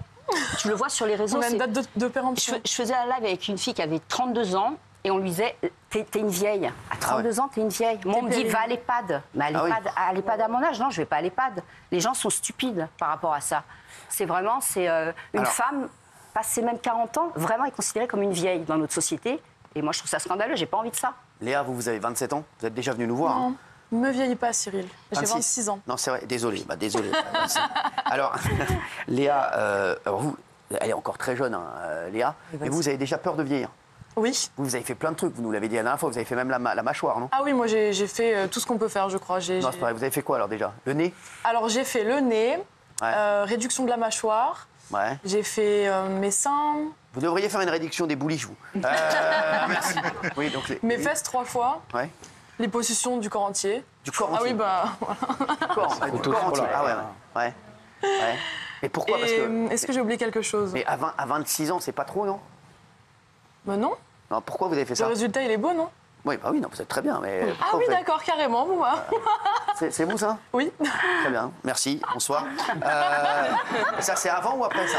Après. C'est après, ça. D'ailleurs, vous avez fait quoi au niveau du... Réduction des fesses. Réduction? C'était trop gros, oui. Non, c'est vrai? C'était beaucoup trop gros. Ah ouais. Vous avez fait pas de réduction, Une augmentation. Quoi? Augmentation, oui, exactement. Oui. Mais elle aussi, de base, t'avais fait très gros. Oui, voilà. Et après j'ai réduit. Ah, au départ, vous aviez Voilà, c'était raté, en fait. C'était comme ça. Ah oui, d'accord. Ah oui, en effet. Ah, oui, on m'avait raté en Tunisie. Ouais. Et donc, du coup, j'ai dû faire une réduction et un lifting suite à ça parce que c'était une catastrophe. Excusez-moi, c'était de la graisse ou des prothèses? De la graisse. La graisse, d'accord. Catastrophique. Et donc, l'après, c'est ça. Alors, qu'est-ce qui vous fait peur dans le fait de vieillir? C'est quoi? En fait, moi, je suis toujours à la recherche de nouvelles choses pour ne pas avoir une seule ride sur le visage et pour ne pas faire vieille, en fait. Ouais. Genre, en fait, déjà, dans 4 ans, j'ai 30 ans, je suis très stressée. Ouais. Je ne veux vraiment aucune apparition de rides et de vieillesse sur mon corps ou sur mon visage. C'est vraiment ma phobie, en fait. Ouais, donc là, c'est quoi? Donc vous faites tout, et la chirurgie, ça marche? Parce qu'aujourd'hui, vous ne pouvez pas savoir si vous pouvez avoir des apparitions de rides. Si vous avez 26 ans, donc forcément, ça... Ah non, mais j'ai du botox plein le visage. Hein. Ah ouais? Bah bien sûr. Et c'est le sens de Quand je lève les sourcils, je peux même pas les lever d'ailleurs. Ah ouais. Et vous pensez pas que vous allez regretter plus tard? Non, pourquoi? Je sais pas, non, vous êtes dit... Ouais. Et le botox, c'est quoi?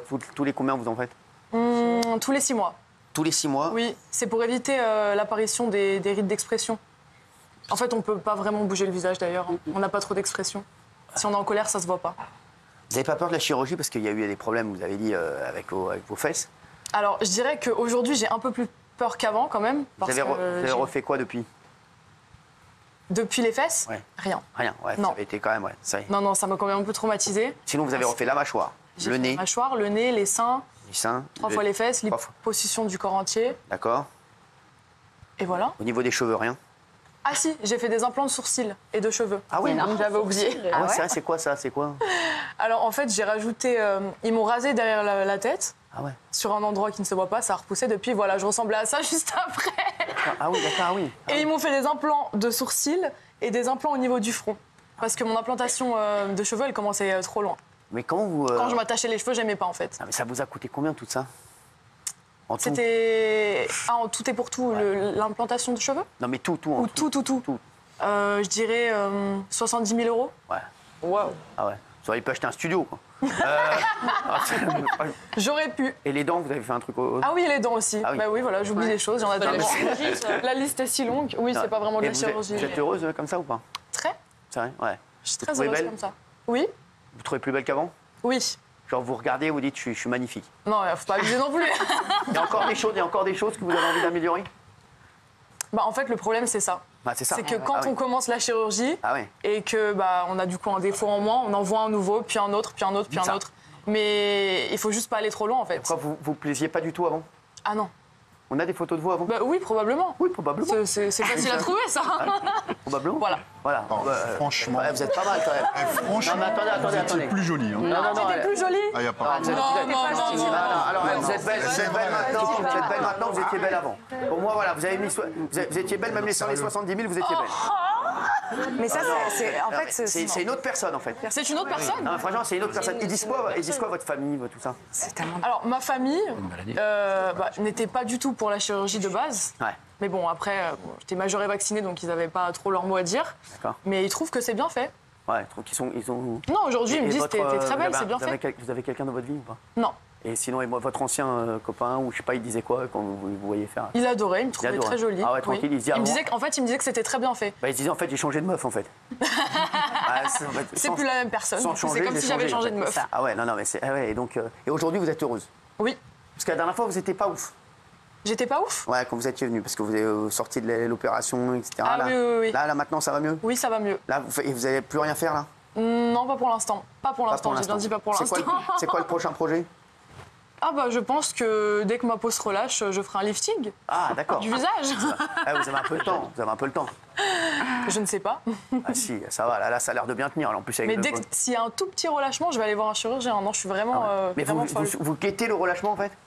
Tous les matins. Non. Si. Et vous dites attention là. Même je me prends en vidéo, en selfie avec mon téléphone, sur le côté gauche, droite, je fais comme ça, je regarde. Ah ouais. Ça va vous sinon? Oui, ça va et vous? Et Nathalie, alors vous, Nathalie, vous avez pratiquement rien fait à part. Pas encore. Ah, pas encore. J'y pense. Non, j'y pense, hein, bien sûr. Vous allez faire quoi? Le moment venu, je ferai un lifting du visage. J'y pense. Dans quelques années, j'ai été voir un chirurgien il y a 3 ans qui a refusé de m'opérer. Il m'a dit non, vous n'avez pas assez de peau détendue, donc il m'a dit revenez dans quelques années. Voilà, j'y pense. Donc on attend. Mais je le ferai, c'est sûr, je le ferai. C'est sûr. Je me laisserai pas vieillir, dégrader, les rides, j'ai pas envie de tout ça. Donc, vous avez envie de plaire toujours, c'est ça? Exactement. Moi, je dis que la séduction, c'est toute une vie. Il y a des femmes à 70-80 ans qui sont très belles, qui sont entretenues. Après, je crois qu'il faut faire la différence entre des personnes qui n'ont jamais fait attention à leur physique et qui s'en fichent de vieillir, et des personnes qui font attention à leur physique plus ou moins en permanence. Et là, je pense que sur le plateau, il y a beaucoup de femmes, vous ne me direz pas le contraire. Personne n'a envie réellement de vieillir, de prendre des rides. Oui, mais c'est une lutte qu'on perd de toute façon. Parce que de toute façon, on va vieillir. Donc, j'entends ce que vous dites sur le fait d'essayer de vieillir le mieux possible. Mais après, moi, je suis un peu inquiète, pardon, mais quand je vous entends vous dire que dès 26 ans, vous vous regardez sur toutes les coutures tous les matins, on frise l'obsession et c'est une lutte que vous ne gagnerez pas. Oui, c'est vrai. Mais je peux pas m'en empêcher, c'est vraiment plus fort que moi. Et juste au niveau de... Parce que vous avez un fiancé, je sais, Nathalie. Vous êtes mariée ou pas, Nathalie? Vous êtes mariée avec... Pas réellement, juste on s'était mariés à l'Halloween de Jérém Star. C'est ça, voilà, c'est ce que... juste, et par rapport à votre compagnon, à vos compagnons, etc., est-ce que vous lui aussi, vous voulez qu'il soit vraiment parfait? Pas du tout. Vous voyez la photo que vous venez de mettre, là, c'est l'époque où j'avais fait TPMP avec vous. Regardez mon visage. À l'époque, je faisais du Botox. Regardez mon visage. Vous êtes mieux maintenant? Je faisais de l'acide hyaluronique et du Botox. Depuis que je me suis vue à votre émission, j'ai tout arrêté. Non, c'est vrai? Ah oui, c'est mieux. J'ai tout arrêté. Vous pouvez me dire merci. Je vous dis merci. Franchement, je me suis vue, j'ai dit ah ouais, en fait je suis plus âgée avec du Botox. Mais vous pouvez être avec quelqu'un normal, voilà, c'est ça. Vous n'aimez pas aussi, vous ne cherchez pas forcément quelqu'un qui fait du. Ah non, mais pas du tout. Non, moi ça me dérange pas quelqu'un qui vieillit. Hein. C'est juste que je fais attention à moi, mais après mon homme il va vieillir et ça me dérange pas du tout. Les rides me dérangent pas sur un homme. C'est aussi, ça vous dérange pas? Non, ça me dérange pas sur un homme. C'est vrai, c'est fou. Sur un homme, c'est vraiment pas pareil, je trouve. La maturité sur un homme, c'est beau. Ce que je disais. Elle parle de toi, là. Elle parle de toi. Elle parle de toi. Non, mais c'est vrai. Un homme qui prend de l'âge, c'est beau. Ah oui. C'est pas comme tous les femmes, c'est beau. Oh les gars, c'est pas beau chez tout le monde. C'est bon, c'est vrai. Alors Bernard Montiel, oui, c'est très beau, Bernard Montiel. Ah ouais, le tous. On va passer à autre chose. Merci. On ne va pas vexer les gens. C'est bon, on n'est pas là pour ça. Bon, alors, vous êtes heureuse ou pas? Moi, très heureuse, tout va bien. Et toi, Léa, c'est pas un combat quotidien qui te rend folle? Si, franchement, ça me rend folle. Ah ouais, c'est ça. C'est un combat quotidien. En fait, je suis trop dure avec moi-même. Je suis vraiment très dure avec moi-même. Je suis contente de ce que j'ai fait, mais je suis trop dure avec moi-même. Ça n'arrivera jamais, ça. Quand je me vois en vidéo, en photo, je chipote pour un rien, en fait. C'est un manque de confiance. Tout le monde me dit, mais t'es complètement malade. Là, il faut que vous arrêtiez, là. C'est très bien. J'arrête. Arrêtez, là. Il faut peut-être se décentrer de soi et j'espère que... Non, mais elles font ce qu'elles veulent. Oui, mais bien sûr. Mais vraiment pour vous, parce que ça ne va pas être agréable au quotidien. Mais par exemple, peut-être que vous aurez des enfants un jour, je vous le souhaite, et ça peut... à la limite, décentrer de sa propre personne et se dire non, en fait, je vais bâtir une vie et vieillir, ce sera beau parce que je serai entourée de ma famille et ça vous décentrera de votre physique et de la vision que... C'est vrai que c'est un peu triste dans le sens où vraiment vos photos d'avant, et vous êtes très bien comme vous êtes. L'important, c'est vraiment que vous soyez heureuse, je vous le dis. Bien sûr. Mais vous aviez vraiment un visage qui avait du caractère et c'est dommage que vous n'ayez pas vu c'est pas un fromage non plus, aussi belle que vous l'étiez. C'est bon, merci. On va pas avoir l'avis de tout le monde. On va pas avoir l'avis de tout le monde, on n'a pas le temps. J'aimerais l'avis de Polska parce que c'est la plus concernée. Moi, je pense que Polska qui est de la maison. Merci. Polska, elle me connaît depuis longtemps. Moi, je pense que Léa, elle n'avait pas besoin de tout ça. Mais moi, ce que j'aime pas, c'est les hypocrites. Ce que j'aime pas, les bandeurs de naturel. C'est-à-dire que, on est d'accord, elle est mieux maintenant. Elle t'était pas moche, mais elle est mieux maintenant, faut le dire. Ça dépend, il y a des gens qui la préfèrent. Moi, j'aime pas les hypocrites. Des gens qui disent t'étais mieux avant, c'est pas vrai. Merci. Polska. Non, mais c'est bon, les gars, merci. C'est bon. Non, mais c'est bon, les gars, on n'est pas là pour dire. On n'est pas là pour juger. Oh, les gars, stop. On n'est pas là pour juger si elle était mieux avant, maintenant. L'important, c'est qu'elle soit heureuse et qu'elle soit contente et qu'elle soit bien dans sa tête et dans son corps et dans ses cheveux et dans ses sourcils. Merci.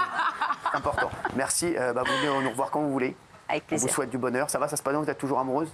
Toujours, tout va bien. Ça fait combien de temps maintenant alors? Ça va faire 3 ans. Ça va, ça tient. Hein? Ça tient. Hein. C'est beaucoup beau, de projets, beaucoup de boulot. On n'arrête pas. Très bien. Et vous, tout va bien? Oui, super. C'est bien. Si tout va bien, on est content. Voilà, tout va bien? Tout va bien. Il y a le cours de lambada qui va démarrer dans quelques instants. Je sais pas c'est quoi le lambada, mais... Merci, à tout de suite.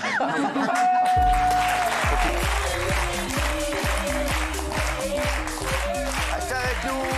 On est est sur Face à Hanouna, merci d'être là. Dans un instant, il y aura Mongeville sur C8, bien entendu, avec l'excellent, bien entendu, Francis Perrin. Mongeville, c'est le samedi maintenant, hein, sur C8. Les chéris, on va passer aux une de la semaine. Dans un instant, on aura Théo Curin, la nouvelle star de la télé, qui nous rejoint et qui sera avec nous dans un instant. Il a récemment pris la place de Cyril Ferraud à l'animation de Slime. Il va nous raconter son histoire qui est complètement folle.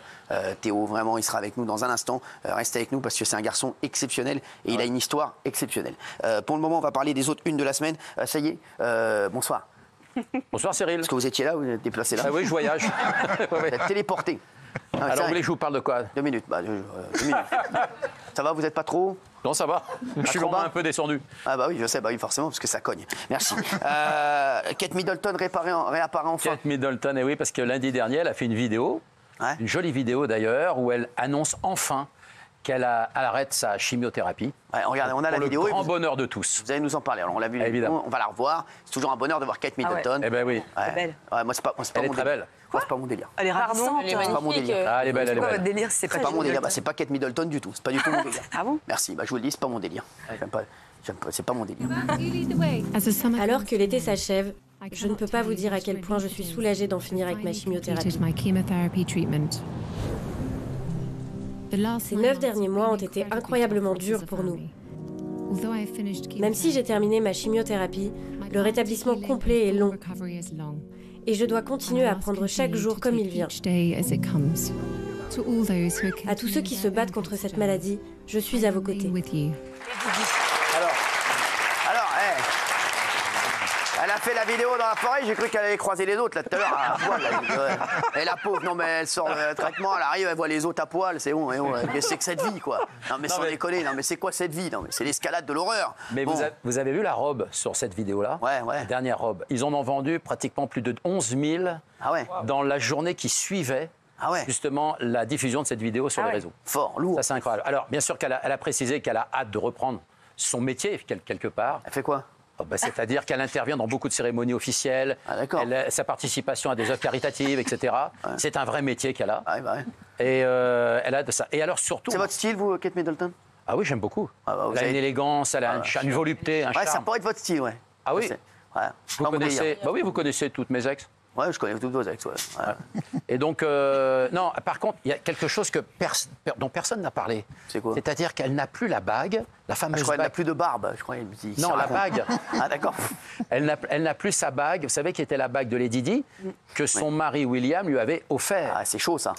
Et à mon avis, on pense qu'elle a retiré cette bague parce qu'en fait, par superstition, elle se demande si cette bague lui a pas porté malheur, justement.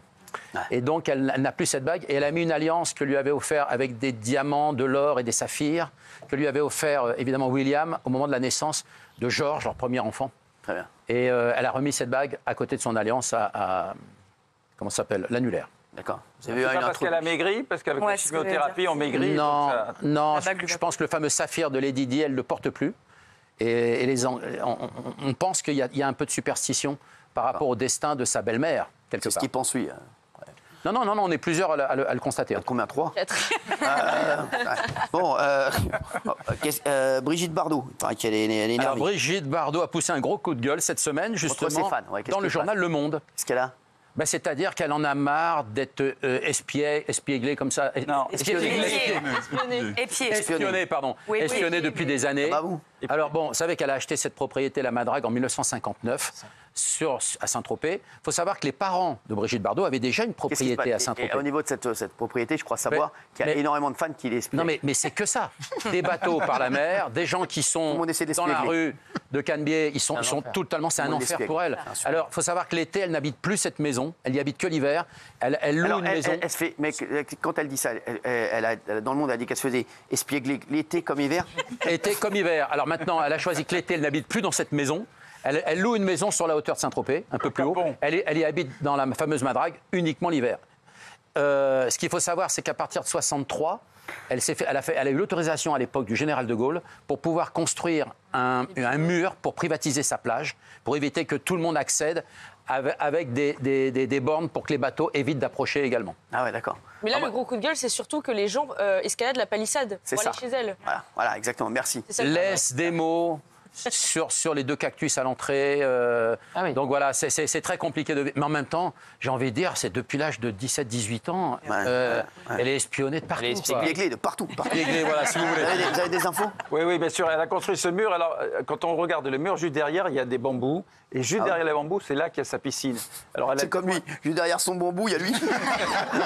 Il y a juste derrière, c'est la piscine. Je ne sais pas si tu es allé à la maison. Là, une fois. Et elle est mignonne, toute. Bon. C'est une petite maison de pêcheurs au départ. Oui, une bicoque, sans prétention. Elle a eu. Oui, c'est vraiment une petite bicoque, franchement. Et l'autre là-haut, elle est plus grande, mais c'est une vraie ferme. Ça s'appelle la Garrigue.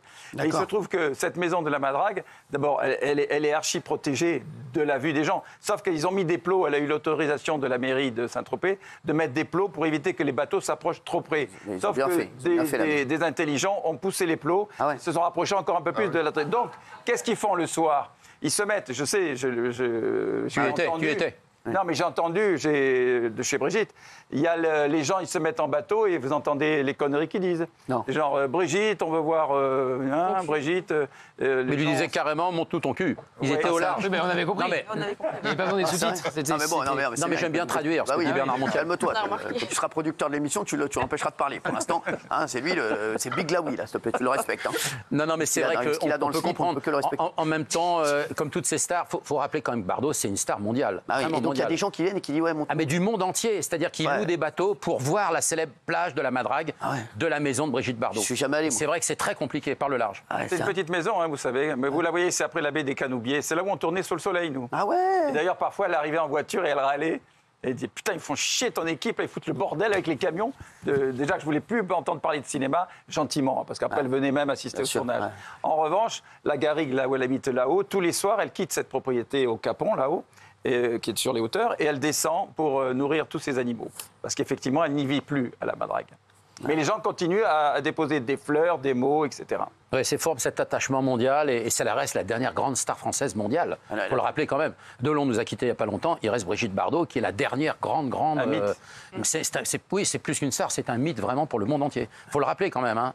Ouais. Elle a fait, je crois qu'en couverture de magazine, elle a plus de 300 000 couves de couverture dans le monde. Ça ne s'est jamais arrivé. On sait combien Marion Cotillard est une immense star également, même pour les États-Unis. Elle n'a jamais fait autant de couvertures et elle n'a pas cette espèce de story, en fait. Voilà.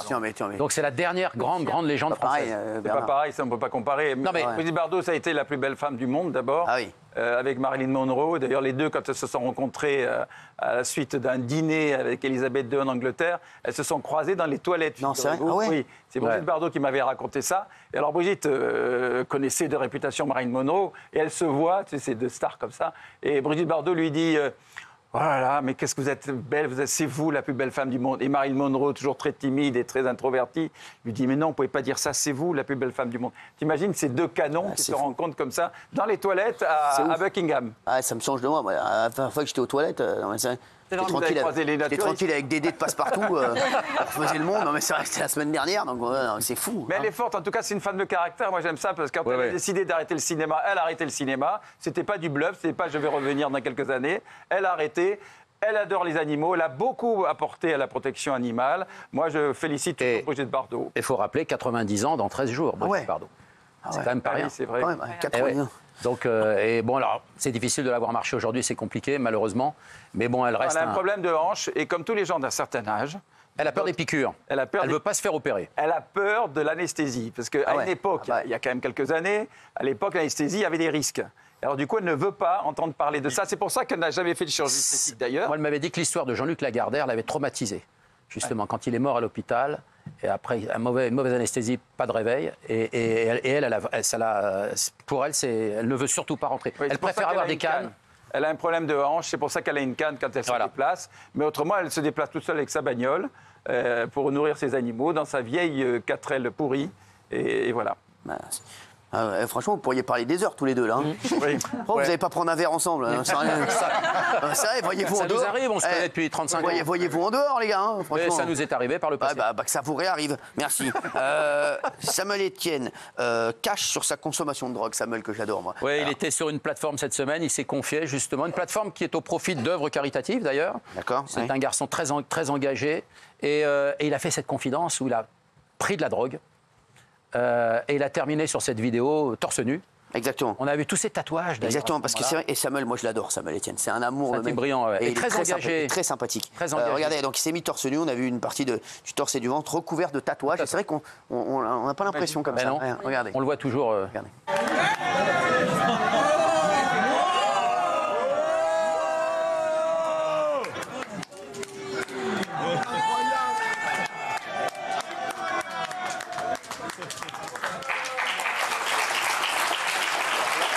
Incroyable. Incroyable. Je pensais pas du tout, mais c'est des vrais. Ah oui, c'est des vrais tatouages, bien sûr. Ah ouais, parce que c'est mais vrai qu'on ils ne les montrent pas à la télé couramment, ils sont là où ils sont placés. Mais ça a surpris tout le monde, des internautes. Et puis lui, il s'est confié que dans sa jeunesse, effectivement, il a pris un peu de drogue. Alors justement, regardez ce qu'il a dit. Regardez, il avait testé toutes les drogues. Regardez. Voilà. À une époque de ma vie, quand j'étais jeune, j'ai essayé quasiment toutes les drogues existantes. Quasiment toutes. Sauf l'héro et les dérivés de l'héro, parce que le potentiel addictif de cette drogue me faisait peur.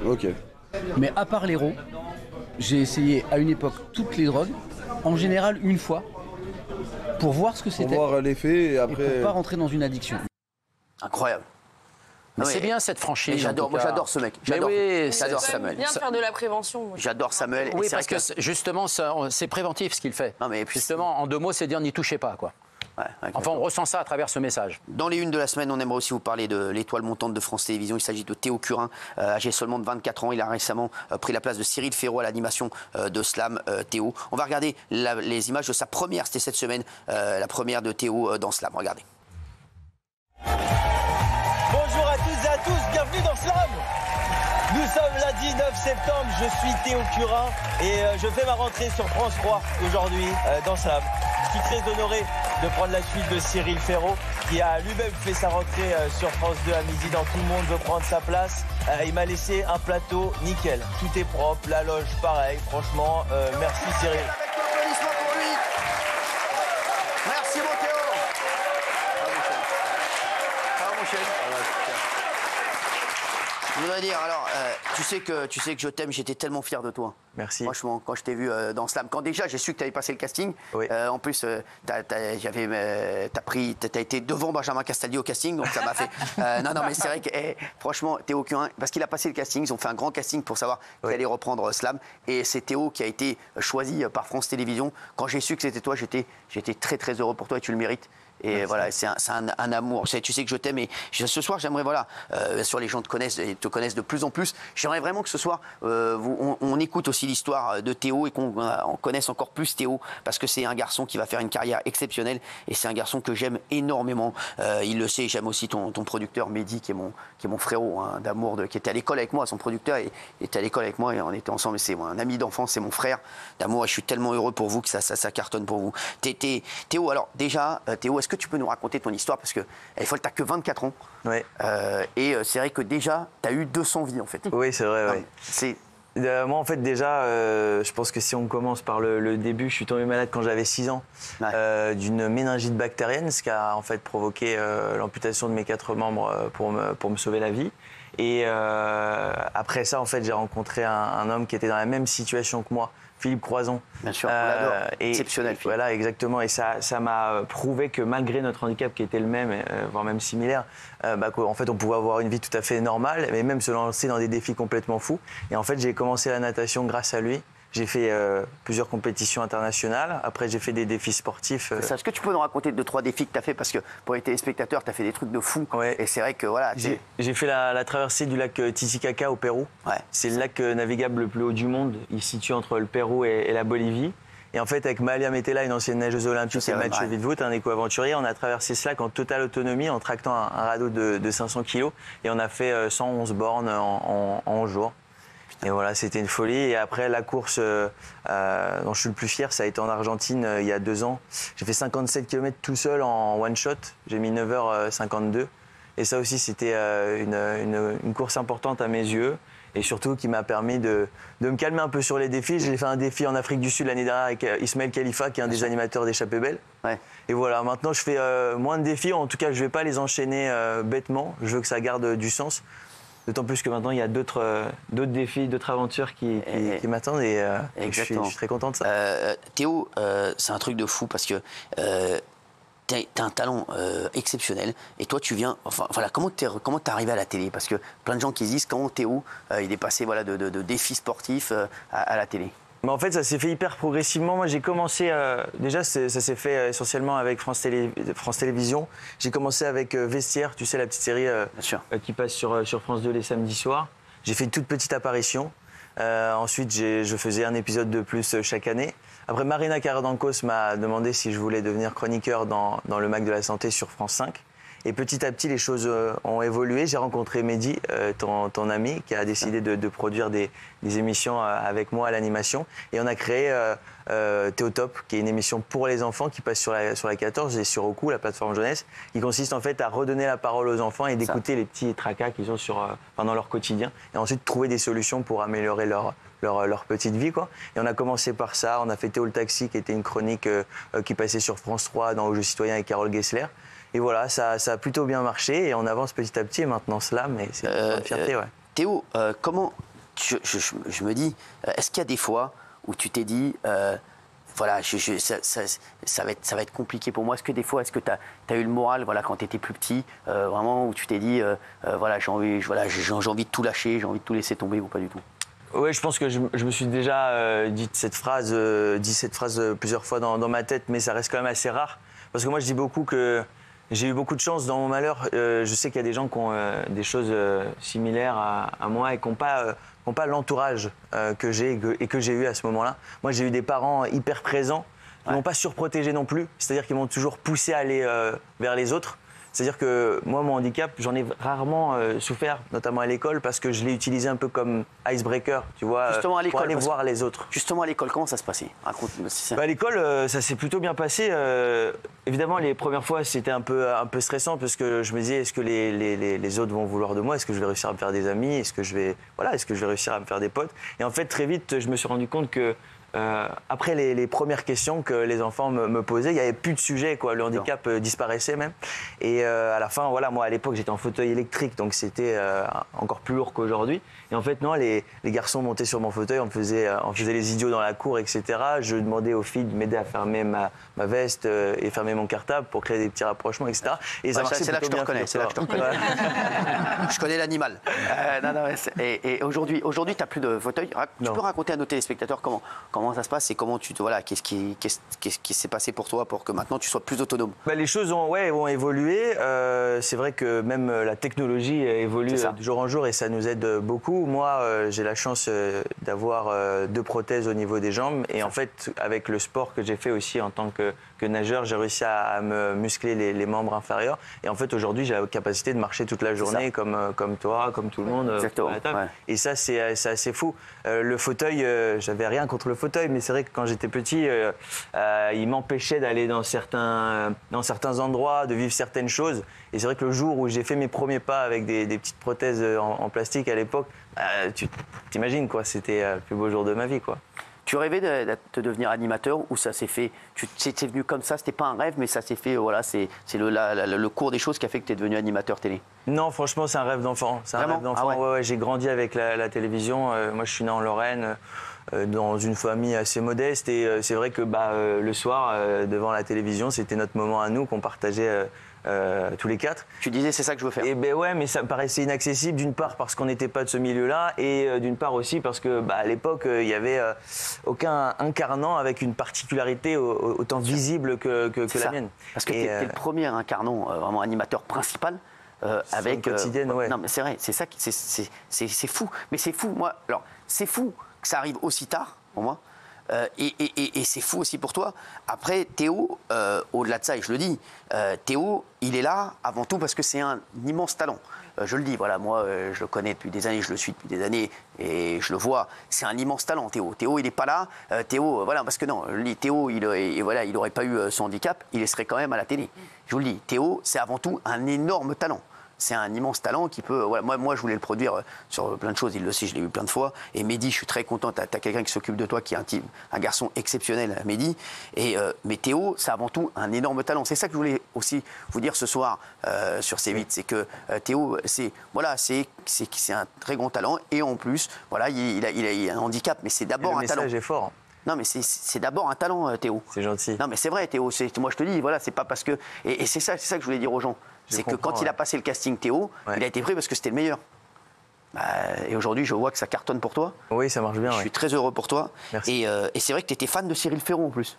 Ouais, mais en fait, je me suis beaucoup inspiré de lui. C'est vrai que j'aime chez lui sa diversité en fait dans ce qu'il fait. C'est vrai que tu vois, dans Slam, il a une image quasi irréprochable, quoi. Il a une éloquence assez magnifique. Dans Fort Boyard, il est beaucoup moins sérieux avec son personnage. Puis il fait des gros prames avec 100% logique et des choses comme ça. Et c'est vrai que ça fait partie des personnes qui m'inspirent à la télévision. Ouais. Ah ouais, moi je l'adore, moi aussi, tu sais que c'est mon... Ouais, je sais. Je l'adore. Ici, ouais. Et regardez, on va voir la dernière justement de Cyril Ferraud avec Théo, la passation de pouvoir, et tu vas nous en parler après. Ah ouais, génial. Et ça se lave. Bonjour à toutes et à tous et bienvenue dans Slam. Théo, il y a un problème. En fait, ta première de Slam, c'est demain. Là, c'est ma dernière aujourd'hui. Ah, d'accord. Ma toute dernière. Pardon, désolé. Au bout de 16 ans. Ah ouais. Mais ça me permet de te dire à quel point je suis heureux que ce soit toi qui t'occupes maintenant de ce beau bébé. C'est trop gentil. Et vraiment du fond du cœur, je te souhaite tout le bonheur du monde. Tu vas être exceptionnel, j'en suis sûr. Théo Curin qui est avec nous.